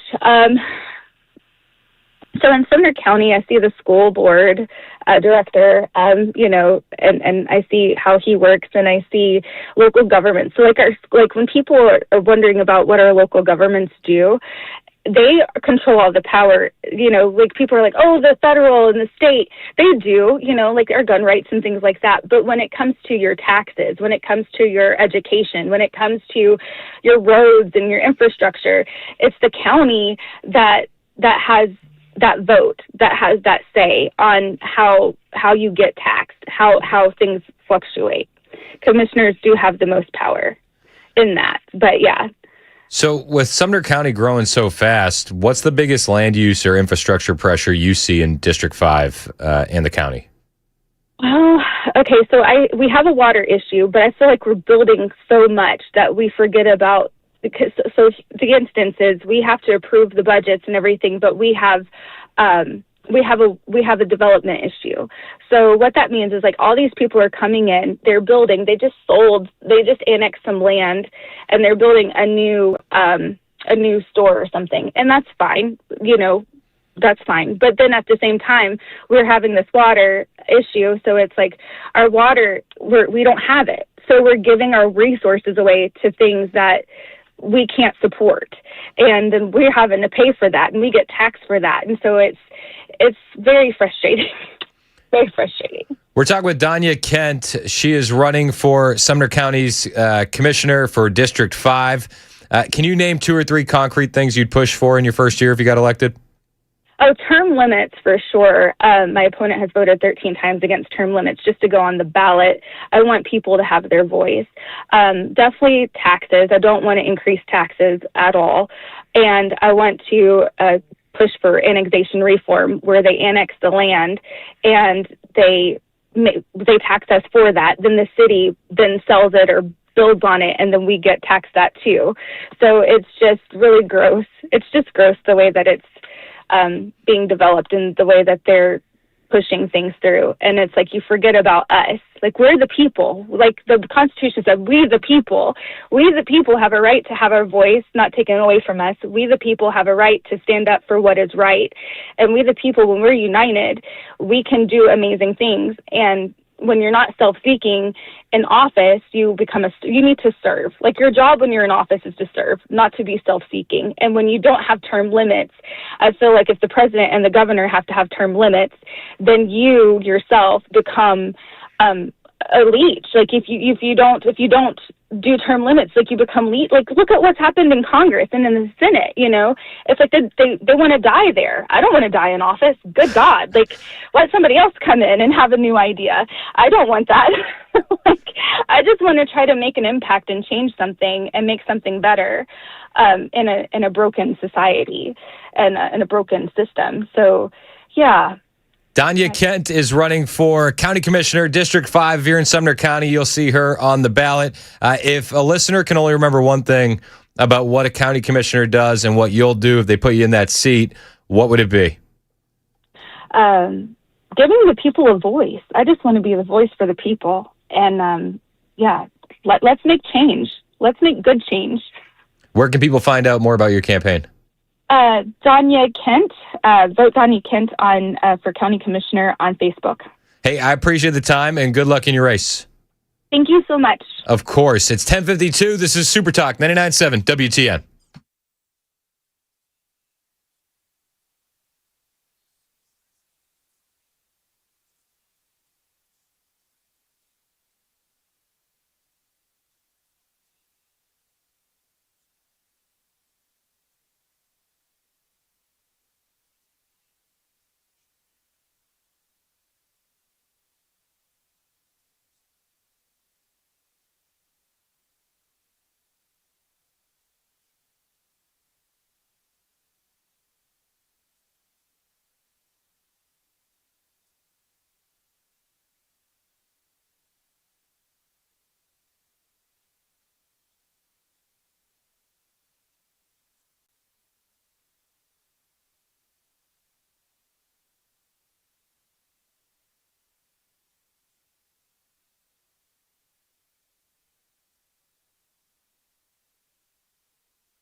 Times are tough. Absolutely, I agree. Now, if you need a new truck or a minivan, maybe an SUV, Mid-10 Ford, they can help you out with great selection, terrific pricing as well. Mid-10 Ford, they've been around for 56 years, since 1969, helping people get the vehicle that is right for them. They can help you save $1,000 or more on select Ford trucks. They also offer special financing as well if you need it. Now, Mid-10 Ford, I like to say that they're a one-stop shop. You can buy your vehicle there at Mid-10 Ford. You can get it serviced. They have a body shop as well. So you want a brand new or a pre-owned vehicle, you can check out all of the great deals at their website, mid10fordtrucks.com. That's mid10fordtrucks.com. They offer low-pressure sales, maximum customer service if you show up at their business, 1319 Foster Avenue. This is a family-owned business going back 4 generations. So, yeah, they do know how to treat customers. So let them help you get into your next vehicle. Again, low-pressure sales, maximum customer service. Find them online, mid10fordtrucks.com. That's mid10fordtrucks.com. Let their family take care of your family.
air safety incident involving Marine One. Going to tell you about that at 11 on Super Talk 99.7 WTN. That's Ken Weaver in the newsroom. Ken, you're never going to believe what Mason said to me during the commercial break. What did that boy just say? So, all right. How long has this political season been going on? It's been a while. It's been a while. It feels like years, especially when we're subject to these commercials all the time. That's what I'm saying. Back in the 1700s. So Mason looks at me during the commercial break. He goes, "What time can I vote till tomorrow?" I was like, "Dude, really?" Listen. He's like, "I just want to make sure I can make it." I was like, "You know that there was like a 3-week window of early voting, right?" I've been moving the past 3 weeks, essentially. Oh, yeah. And he also said that his roommate overslept and they got no internet now for another week. Hence, I can't look up the voting times. I don't know how the internet affected his alarm working or not. Okay, so if you didn't know, the voting window tomorrow, 7 a.m. to 7 p.m. Yes, sir. 7 to 7. Going on my lunch break. Okay. And if you're cutting it close, you got to make sure you're in line by 7 That's it. p.m. That is 7 to 7. I could do that. What's your prediction, Ken, on when we'll actually have some concrete results from the primaries? You've done this a few times. It's hard to predict with this one. I feel like by 9:30. Okay. We should probably have it. So we're not going to be on the air for 2 to 3 weeks like they are in California. I don't think so. That's good. Now the 6th congressional race, that one seems to be a close one, but I don't know if that matters. You know what I mean? Well, between the Republicans. So that's I'm drawing a blank. That's Johnny Garrett, Van Hillary, and John Henry. Okay. I got John Henry waiting in the wings to come in the studio. The Marine. Send in the Marine. That's what he says. Yes, sir. He's the grassroots candidate. He doesn't have as much money as Johnny Garrett or Van Hillary. So we'll talk to John Henry on the way. How close is that race? This is what we'll ask John Henry when we get back. So just in case you're not keeping score at home, you're a Van Gogh listening. Tomorrow the polls are open from 7 to 7. If you haven't voted yet, tomorrow is your last opportunity. And if you don't vote, please don't complain. It's 11 o'clock on Super Talk 99.7 WTN.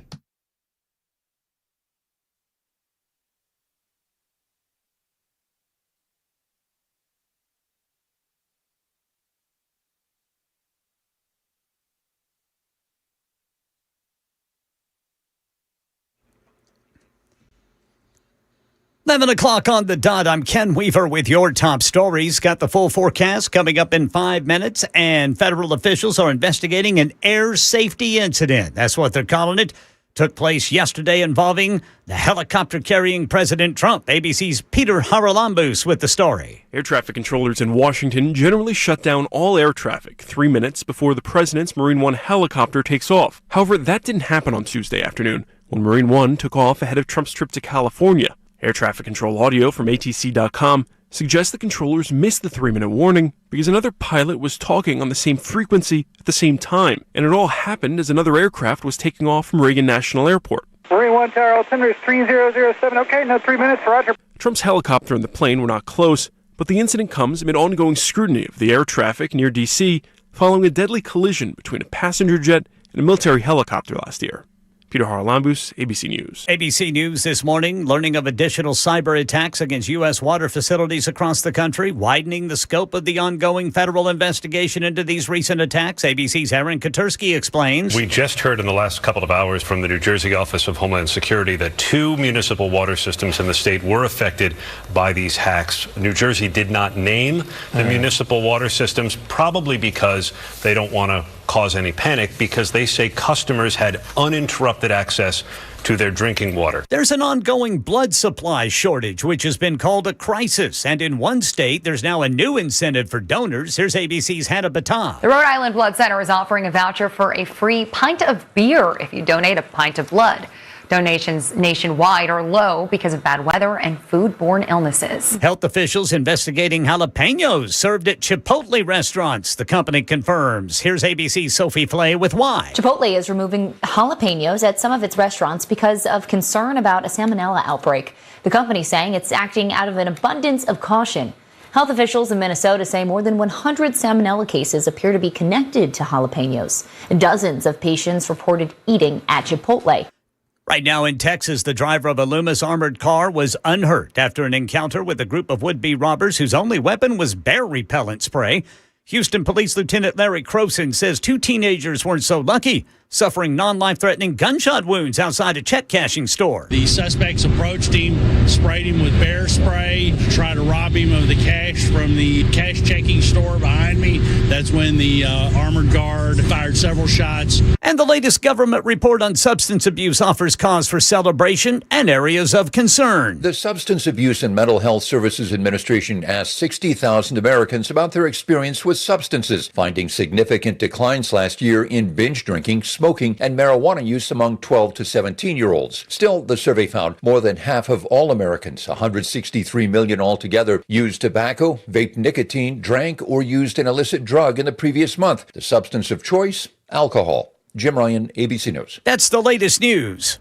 Weather's next. I'm Ken Weaver, WTN News.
Hey, this is Pastor Al, and join us on Super Talk 99.7, Sunday evenings from 7 to 8. We're going to look at the news from a biblical perspective.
It's 11:06 on Super Talk 99.7 WTN. Talking's hard.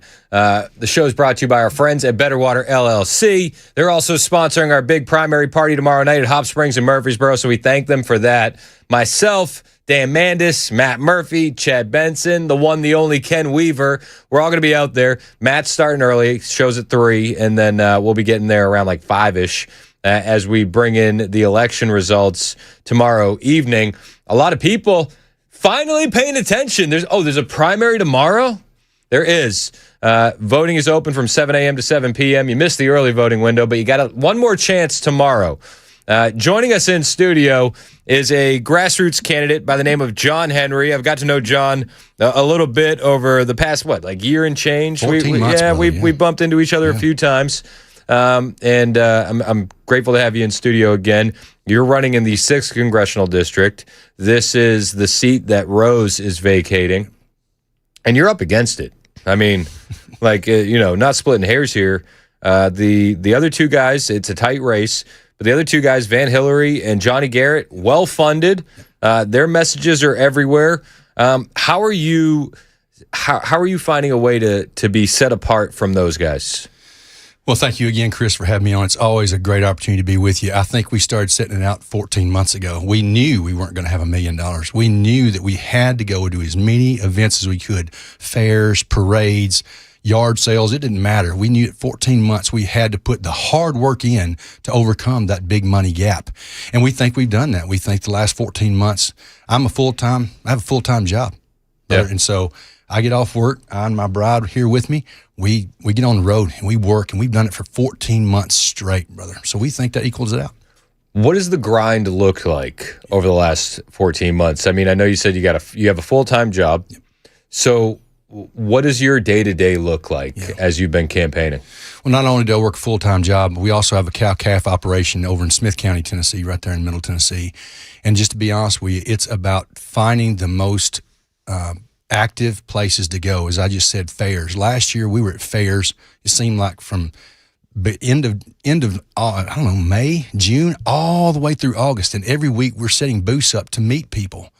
People say, John, that's ridiculous. 95% of the people that go to fairs, they don't vote. It doesn't matter.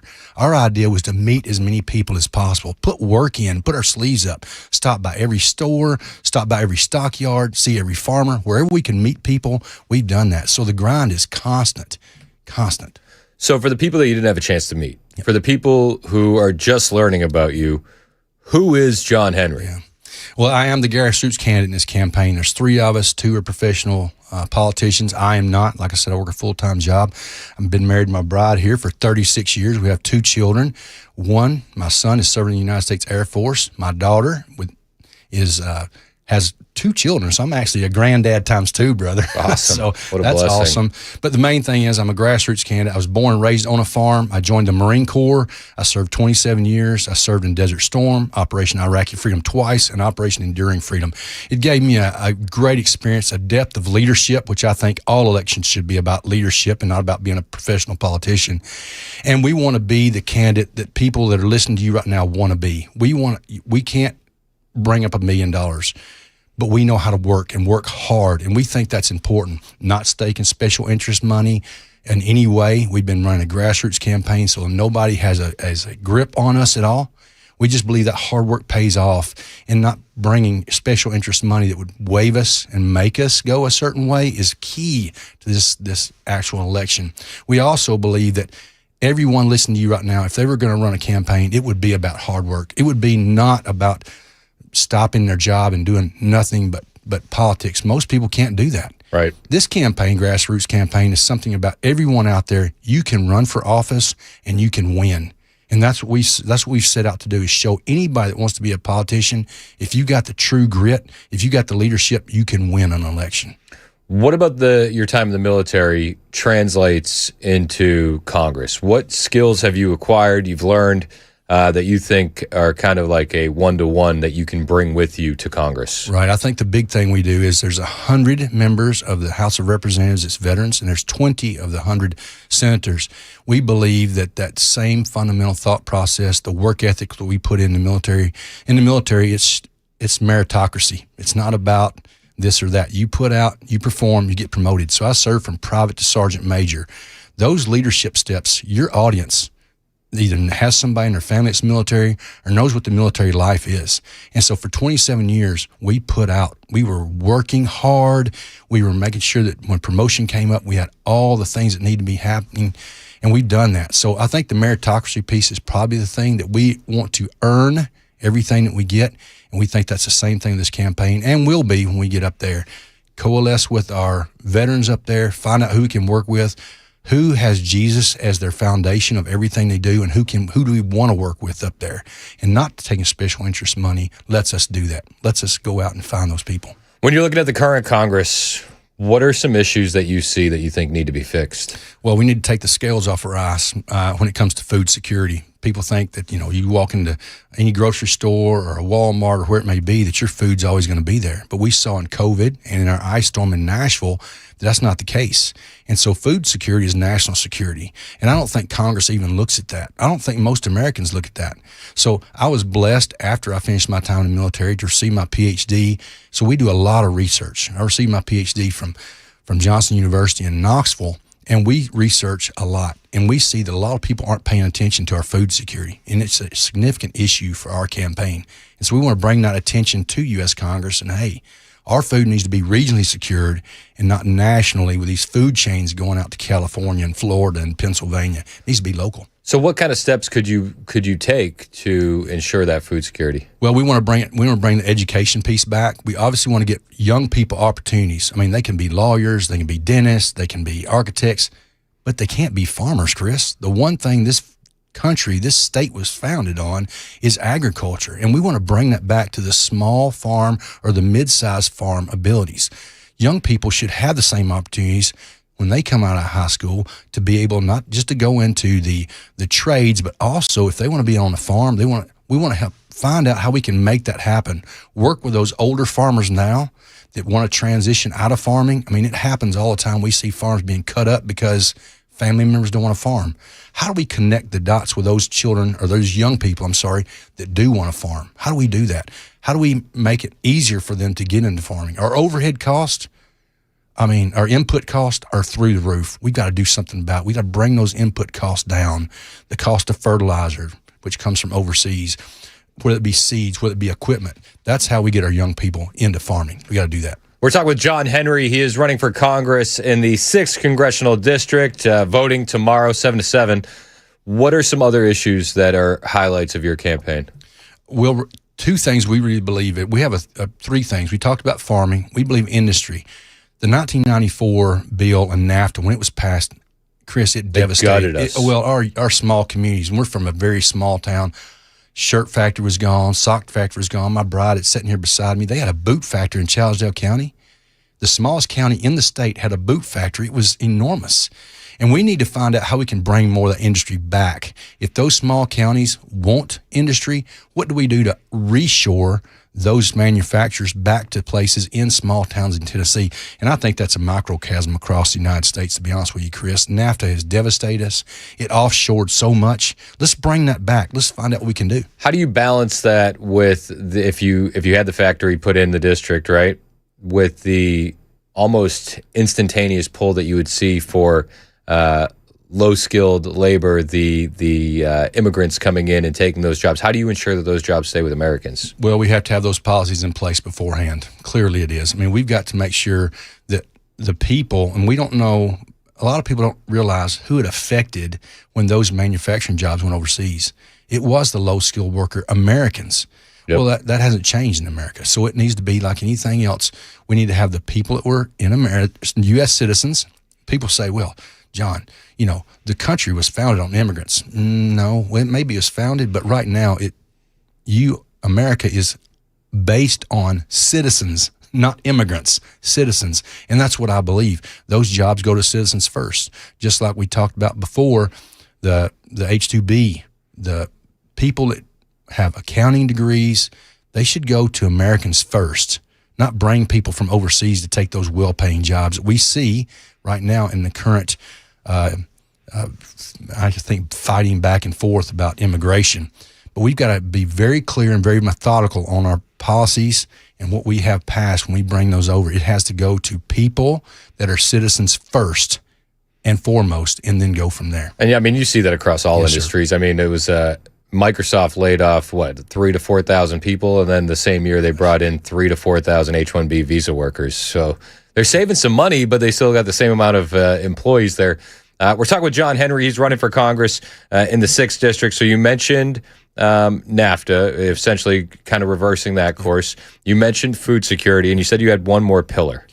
Well, you know this more than anybody with your children, and I know you have one on the way. Congratulations. Thank you, sir. This is awesome.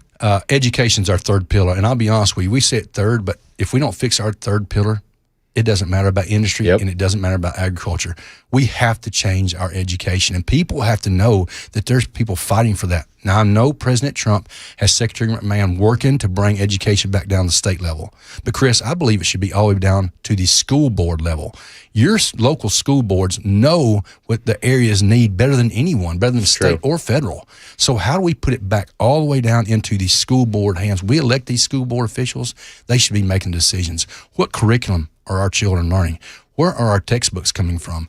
Or how much curriculum's coming off the internet? They should be in charge of it. So I really believe in decentralizing all education back down to the lowest level, and I want to work to make that happen. How do you get that across the finish line? That's a tough one, but we know you and I both, we automatically agreed on that. Again, how do I work with those veterans in the House of Representatives who wants to get it done, who comes up with it? They've had these come up, but the bills aren't passed. How do I help be one of those that push those bills across to bring that back down to our local levy? That's important. When you look at the current House of Representatives, are there names that pop out to you as people that you would like to work with, that you think you would get along with and would be able to get some things accomplished with? I haven't read everyone's bio, but I did get to meet Eli Crane. He's a former Navy SEAL. He has a lot at stake when it comes to immigration because he's right there in Arizona on the border. I got to meet him personally, and I'll just be honest with you, Chris. The first thing I asked him, I said, "Hello, Representative, appreciate you meeting with me today." And the first thing he asked me, "John, how's your relationship with God?" That's the first thing he asked me, Chris. So immediately, that's somebody I want to work with, not just because he's a veteran, because he puts God first. And for him to ask me that very first thing, I was pretty humbled by it and grateful that I was telling him, hey, our relationship with God's put us this far, and we think it'll take across the finish line. So what have you done that gives you the confidence that you're going to win tomorrow in this race for the 6th District's congressional representative? I think all your listening audience would say that. When you work so hard, I and my poor little wife here, I've drugged her around. On the 4th of July, we were up at 4:30 in the morning and didn't finish till fireworks that night. But that's been going on for 14 months. And we believe, as God has put a hedge of protection around us this whole trip, 14 months, that he will also take us to the very end. Because people know hard work. They know genuine people when they meet them. And we run this campaign. My daddy's always said, you never can tell a lie twice. And so everything you see and everything you hear is who we are, true and authentic. So when people are going to the voting booth tomorrow, if they could only know one piece of information about John Henry, what's it going to be? What is the parting thought that you want for voters in the 6th District? John Henry, send in the Marine. 27-year Marine. They know Marines. Everybody in your audience knows something about Marines. If I hadn't taken special interest money, it's about my ethos. It's about who I am and not about something outside. When you vote John Henry, you truly get a Marine who's represents you in U.S. Congress.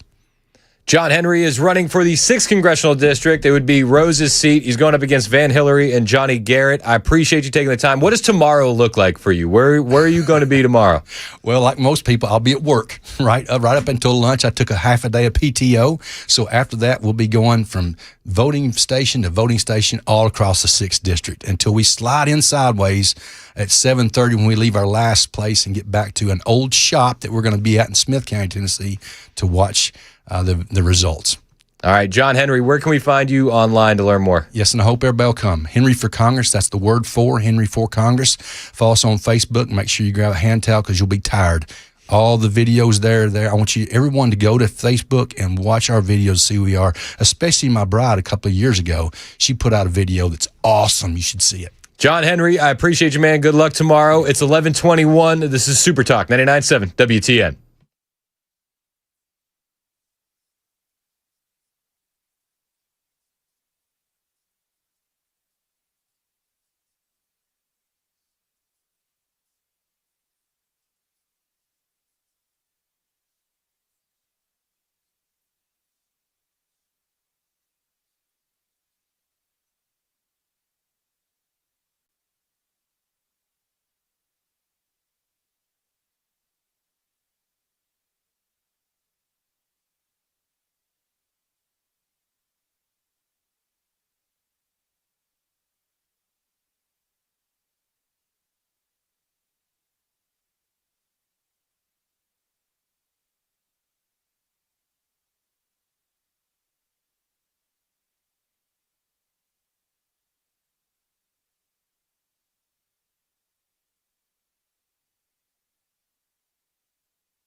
Drivers, we've got stop-and-go traffic in Rivergate 65 northbound. This is going to be between Vietnam Veterans and Louisville Highway. That is due to construction. Could your daily commute be changing because you're not able to make a right turn on red in Nashville? Plus, the Trump administration reports a record number of deportations. That's coming up at 11:30 on Super Talk 99.7 WTN. Might be the most controversial thing I've ever heard Ken Weaver say. What's that, brother? I'm not going to be able to go right on red in Nashville? Yeah. Why? City leaders say it's too dangerous. Oh, my gosh. I'm sorry. I thought this was America. So, there's that. Here it comes, Brother Chris. Looking forward to more disappointment in the newscast with Ken Weaver. Less than 4 minutes away. But people will still do it anyway. Yeah. Like, you'd have to put up a sign everywhere that says no turn on red because you would just assume that you would be able to turn right on red. So then at that point, how much do the signs cost? Yeah. Hold on. And how many signs would we need? We're doing this real time. And how many tickets would they need to hand out for it to be covered? And will they be able to catch anybody? Because if I'm not mistaken, Metro has not allowed license plate readers. Yeah, that's the one good thing that they've done. So, there's that. All right. But now they might. The standard cost is $60 to $100, and then with labor and installation, you're looking at like $300. They're saying total installed roughly $200 to $500 in most cases. Per sign? Per sign. So then you game plan that out. Not a fan. That's on the taxpayer's dime. Well, it's not like they have a money issue downtown, right? I wouldn't think so. Their budget's totally fine, totally chill. It's all good. Yeah, they'll try and make that money back with the fines. Yeah, the old Fredster's got everything figured out. I mean, you know where that's going to hit us? Where? It's going to hit us over here at whenever you and I don't know which way you go home, but I hit Demonbreun over here and I go to 40. Yeah. And I turn right on red there all the time. Yeah. Because nobody's coming. Right. Yeah. Joan in the early morning hours, she hits a left on red. Yes, she does. I don't know if you knew used that to about too. her. People, it's a little dicey intersection there. I don't blame Joan. I would hit left on red. Yeah, there too. was nobody there whenever I did it. No, traffic laws don't apply at 3 o'clock in the morning. No. I think we can all agree on that. All right, great. So we're just spending more money that we don't have while we force businesses out of Nashville and raise property taxes. This is fine. We're moving forward. Onward, they say. Onward. On the way, we got the lightning round. We got the lightning round for you. Have you seen the Travis Clay stuff? Travis Clay is offering $10 million to the Las Vegas Aces if they can beat a boys' high school basketball team. It's a WNBA team, if you didn't know who the Las Vegas Aces were. Interesting. There was one individual who is very, very upset. And if you see a picture of her, which you will if you're watching us on YouTube or Rumble, you don't even have to guess why she's upset once you see her.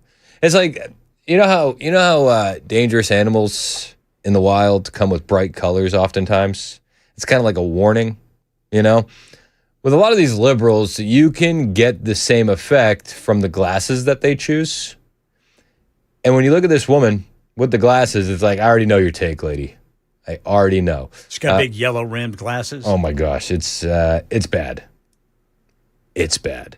We'll play you that video. We'll play you Clay Travis and more on the way. We'll also talk about the wildfires in Spokane, Washington. The governor of Washington, just a couple days ago, he had a take on the wildfires, and I'll play you his take right now. Before we get to the lightning round, because we'll kick things off in the lightning round with it. This was Governor Inslee's take on the wildfires. he had to evacuate because of these massive fires in Spokane County. The whole state's under threat now. Climate change. You know, climate change isn't some existential global thing. It's our neighbors. It's our friends. We had to fight for them. Climate change, he says. Okay, they arrested an arsonist. Was his first name Climate and his last name Change? We'll let you know next on Super Talk 99.7 WTN.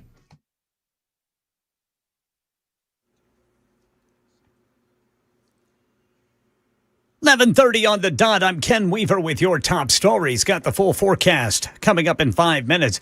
Right now in Nashville, Metro Council's moving forward on a proposed ban on right turns on red, passing last night on its first reading. Channel 4's Sydney Whitty on why some city leaders say this is necessary. Sponsors say its focus is safety. When drivers turn right on red, they're typically looking left for that traffic instead of right for people in the crosswalk. The ban would only apply in Nashville's Urban Services District. There are exceptions for first responders like police and firefighters. The bill passed its first reading last night, meaning it must pass 2 more votes to secure approval. Yeah, critics worry the change could increase congestion and travel time, particularly downtown. Metro Council approving legislation allowing the city to acquire property slated for a proposed DC Blocks data center next to the Nashville Zoo. Now it heads probably to the courts. And another big month for the Trump administration's immigration crackdown, with a record number of deportations reported for the month of July. ABC's Armando Garcia explains. 51,000 arrests in July. That is the largest monthly arrest number in DHS history. What we don't know is who is being targeted. Are these people with final orders of removal? Are these people with criminal convictions? What we do know, however, is that this does come as DHS has strengthened their ties with TSA, collaborating to target and arrest people who have overstayed their visas. It is another example of how the Trump administration is not only arresting people at historic levels, but they're also increasing the number of people that are susceptible to deportation. That's the latest news. Weather is next. I'm Ken Weaver, WTN News.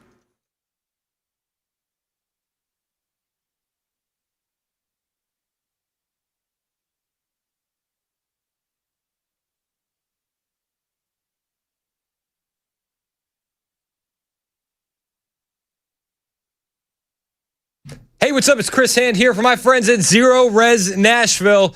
I love the guys at Zero Res. They keep the carpets oh so fresh, oh so clean, and that is a full-time job in my house. 4 kids, 2 dogs. I don't know if I've said this on the air yet. The kids talk me into some cats. They're in the house right now. We're going to force them outside soon enough. Don't worry. Chris has cats. Don't worry. Not for long. They're going to be outdoor cats. That's what I was promised. But we're getting back into baseball season as well. Spoiler alert, baseball season never ended. And the kids are in and out of the house all the time. Pick one, please. I say, pick one. And they say, actually, we're choosing the third option, which is drag dirt in and out of the house all day long. The carpets are a wreck. We call Zero Res because they use their exclusive ZR water system. They're the Maha of carpet cleaning. They're not using harsh chemicals. They're not leaving behind soap residue. What you're getting is a quick clean with insanely clean carpets that stay clean longer. They dry clean faster than anything else you've ever used. If you need carpet cleaners, you need to call Zero Res. 4,800 Google reviews, a 4.9 rating. My family is not the only family using these guys. Call them today. Ask about their 2 and 3 room specials. 615-535-9376. 615-535-9376 or book online, ZeroResNashville.com.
37 minutes past the hour on Super Talk 99.7 WTN. My name is Chris Hand.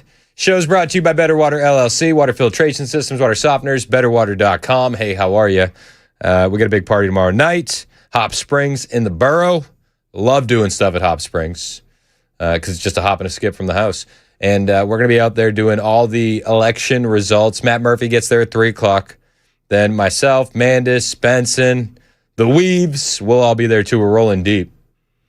And we're gonna count all the results with you in real time. We'll be live on the radio. We'll be live on YouTube as well. We might go a little bit longer than 10 o'clock. I don't necessarily think we have to. Ken Weaver, he's like our interior Kalshi odds guy. He says 9:30. Yeah, I think by 9:30 we should know. So we're looking forward to that. Mason, did you watch the reel I sent you? I did watch the reel you sent me. It's pretty good, not gonna lie. It's dope. It's an ode to flock cameras. I don't know if I'm allowed to play it on the air. Because you don't get the subtitles that say this is just a joke, not encouraging you to commit a crime. Yeah. So I probably shouldn't play it on the air. But if you were in my meme chat on Instagram, you would have seen this yesterday. Highly recommend.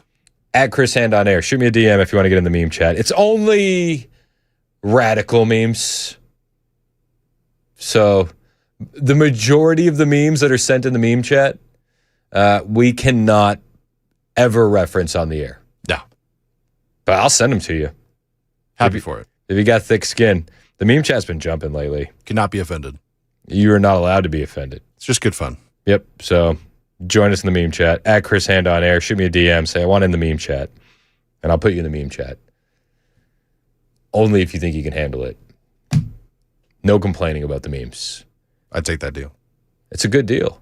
Damn good deal. That's what I'm saying. People know. People know. People know. It was a lot of me contributing to the meme chat at first. But now the meme chat is just completely off the rails and everybody submits meme chats. We have one rule. Like, it actually has to be funny. Yeah. Like, there's no serious discussion in the meme chat. Yeah, get that political rhetoric out here. Like, that's not what we're not memeing for that. You know what I mean? Nah. It's not what we're doing. We want the memes that are like the Groundhog's Day movie, except if it happened on 9/11. Ooh. That one was spicy. Or I sent you the one which was day 5 of making commercials until a brand hires me. That one was spicy too. We're not allowed to talk about that one. But we do it in the meme chat. Let me know you want in. I'll add you. It's a private group. It's exclusive. But you're welcome to join. It's at 11:40, and we do a thing every day at this time with it's circular, it's round. Okay. And it's electric. Oh, you mean boogie woogie woogie oogie? It's the Lightning Round with Chris Hand. Yeah. Chris Hand. I know that guy. We do it every day at this time. All the stories that we didn't have a chance to talk about. The stories that we wanted to get to, but we ran out of time. Stories that might not necessarily fill a whole segment. And sometimes, just sometimes, I do bring something from the meme chat on air because my wife she'll come around the corner. She'll be like, you said you were doing show prep. This doesn't look like show prep. And I'll be like, no, it is. It's for the lightning round. I promise. It is now. It is. It has to be. So then I'll have to talk about that as well. Find a loophole. Loopholes are good. And we call it the lightning round. We haven't done a lot of singing lately, but we'll save that for another day. It'll get good again. It will. All right, first story in the lightning round. Ladies and gentlemen, they got him. An arsonist has been arrested in Spokane, Washington. Chris. Sir? Sorry, before you continue. My family would be very remiss if I did not address this. It's pronounced Spokane. I know you don't care, but... If you're watching on YouTube, do you see the level of concern on my face? Nope. Whenever I was living in Idaho, man, those people up there were real sensitive about that. Just saying. I grew up in Massachusetts, okay, and we got some towns that that people can't say right, like Worcester. It's Worcester, right? Not Worcester, right? Worcestershire. Or people would say, "Oh, are you from Peabody?" It's Peabody. Thank you very much. It's not Demon Brewing. No, exactly. Like, deal with it. Was it really Peabody? It's really Peabody. That's awesome. I Peabody. love that. Peabody. Beat. it's like Porky Pig named all the cities in Massachusetts. You know what I mean? So yeah, send a memo to your family. Don't care. Sorry. I love Mason's family. It's for my own sacrifices. You had to clear that. You had to let them know that you were. So I'm allowed back at Thanksgiving, basically. Okay. Peabody. So they caught the guy that started the fires in Spokane. I believe his name was Climate Change, right? His name was Climate. His last name was Change. He had to evacuate because of these massive fires in Spokane County. The whole state's under threat now. Climate change. You know, climate change isn't some existential global thing. It's our neighbors. It's our friends. We had to fight for him. He had to I don't want to fight for him. He belongs behind bars. It actually wasn't climate change. It was a man by the name of Aaron Ferenici. He's 37. And this is a man who he's now been arrested for arson. But this is a guy who previously murdered his own father because he was asked to wash dishes. He's now accused of setting the fires that have roughly burned about 700 structures. And unclear how many are homes, how many are businesses, 700 structures, and forced 65,000 people to flee. It was back in 2010 in Mesa, Arizona. Ferenici got into an argument with his father because his father asked him to do the dishes, so he shot him dead. Then he pointed the gun at his own mother. Then he shot himself, and he survived. He was charged with first-degree murder in that crime, but that got knocked down. He pleaded guilty to manslaughter, and then he served a little bit of time, got out, and fast forward to this week, where he's now in Spokane, Washington, and the Old Trails fire has tore through neighborhoods north of the city. If you're watching this on SuperTalk TV, I'll put up a video of a drone that has been going through the area. Absolutely devastated by the fires. Like, tragic. These homes are burned down to their foundation. Cars melted in the streets. Everybody on TV wants to talk about lasers because there's still, everybody on the internet wants to talk about lasers because there's still trees up. I would just say trees are 50% water. So it's not going to burn the same. There are a lot of trees that were burnt up as well. I don't necessarily want to discount lasers, but I don't think this was lasers. A lot of fire, man. A lot of fire. And prayers going out to everybody that lost someone or something here. At least 700 structures. The number could go higher, possibly 1,100. 931 firefighters on the scene. They had it under investigation. A suspect has been arrested and charged with first-degree arson. That is Aaron Ferenici. Cooler temperatures, higher humidity overnight helped crews strengthen a little bit of containment, knock down some spot fires, but this is still active with significant heat and burning going on. And the governor of Washington was quick to blame climate change. And like in many cases, we find out it had nothing to do with climate change. If you are the praying type, I do ask you to pray for the people dealing with this. They are losing everything, and it is absolutely gut-wrenching to hear their stories. I'll play you one of the stories. This was on News Nation. An elderly Spokane resident, Linda Dixon, just breaking down in tears as she stands outside the charred remains of her home. Until you actually see it for yourself, it's worse than you imagined from the pictures. When you see it for yourself, I guess what sinks in first?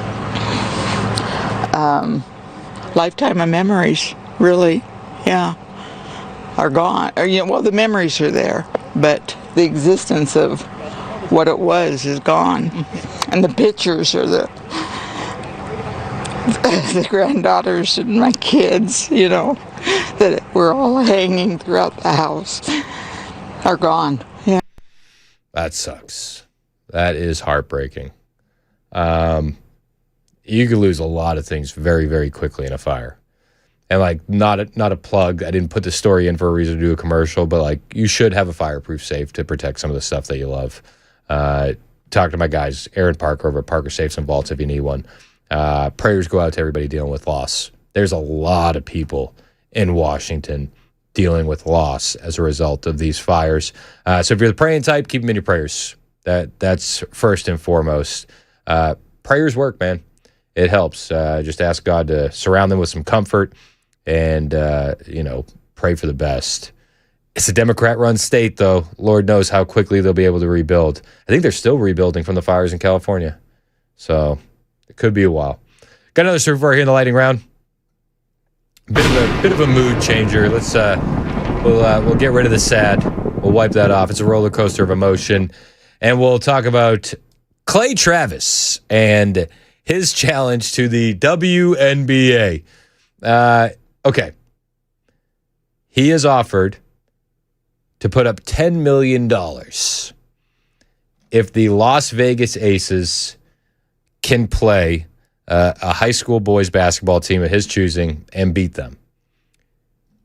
I'll let Clay Travis explain it. Do a good job here. I have challenged the WNBA, which says some of their coaches have been saying that men who identify as women should be eligible to play in the league. Okay, now there's a French superstar, 21 points she's averaging, and by she I mean he, 20 rebounds a game. Okay, I want to do two things. One, I want to have a boys high school team versus the WNBA Las Vegas Aces. I'll put $10 million on the line. The boys are going to win. We're going to put it on pay-per-view. We're going to make a lot of money for charity. Secondly, Jesse, I am putting in an application to get a WNBA franchise for my home, Nashville. It's going to be the most inclusive team that has ever existed. Only trans, only men who identify as women on the team. Our motto, one love, two balls, the Nashville Balls. We are going to be the greatest women's basketball team starring men of all time. The best women,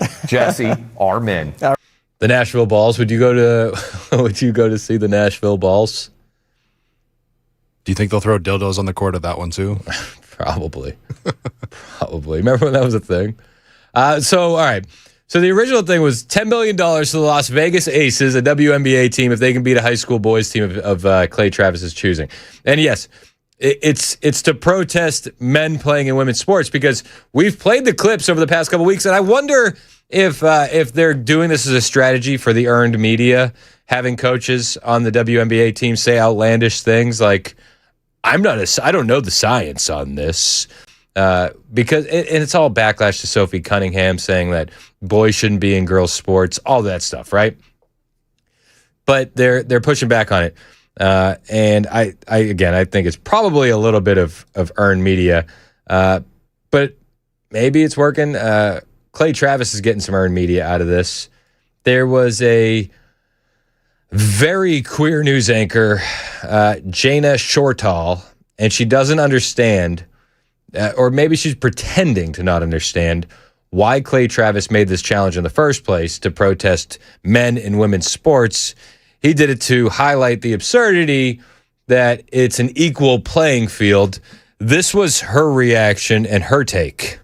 One last thing tonight. The entire world of women's sports is facing the debate within its own leagues of who should get to play and who should not. Now, again, I mentioned this earlier. If you are watching on Super Talk TV and you look at the glasses and the hair, you know exactly what kind of a take this is going to be before we really get into the take. And a voice that often shouts loudly in that debate is a right-leaning outlet owned by Fox News called Outkick Sports. And today its founder took to a new stunt, one that really makes no sense if Outkick is really concerned about caring about women in women's sports. So Clay Travis, he's the man behind Outkick. He announced today he's offering $10 million to the winner of a game of basketball between a high school boys team of his choosing and the WNBA defending champions, the Las Vegas Aces. I thought to myself, why? But obviously the answer is because he thinks it is so impossible for any group of women, let alone the best in the game, that they could ever beat younger and more inexperienced boys. It's a thinly veiled sexist joke, revealing the actual truth of how he and his organization feel about women's sports. It's not about caring about them. They think women's sports are a joke. Well, I mean, all that aside, yes. But it has nothing to do with that. It has to do with the fact that you guys are being absolutely insane and you're acting like there's no difference between a biological male and a biological female. Which brings us to this. Trump said this some years ago. It still holds true today. And I'll tell you what, if I were ever, I'd be the greatest women's basketball coach in history. Because I don't like LeBron James. I like Michael Jordan much better. But I'd go up to LeBron James. It doesn't matter. I'd say, LeBron, did you ever have any desire to be a woman? Because what I'd love you to do is star on my team that I'm building up. I will have the greatest team in history. They'll never lose. Nobody will come within 70 points of this team. Now we have to change that, and we have to make it okay to talk about it. It is okay to talk about, but there in the French league, there is a very strong dude just dunking on these broads. It's not fair. It's not fair at all. Everybody knows it. And I think it's insane that we're back at this place where we're having these conversations again. Yeah, and I watch the WNBA and nobody dunks. No. But they can't. They will. Well, they will. Them. And you'll be a bigot for saying it's not fair. I don't know. Like, they can't really make that many shots either. So, I don't know.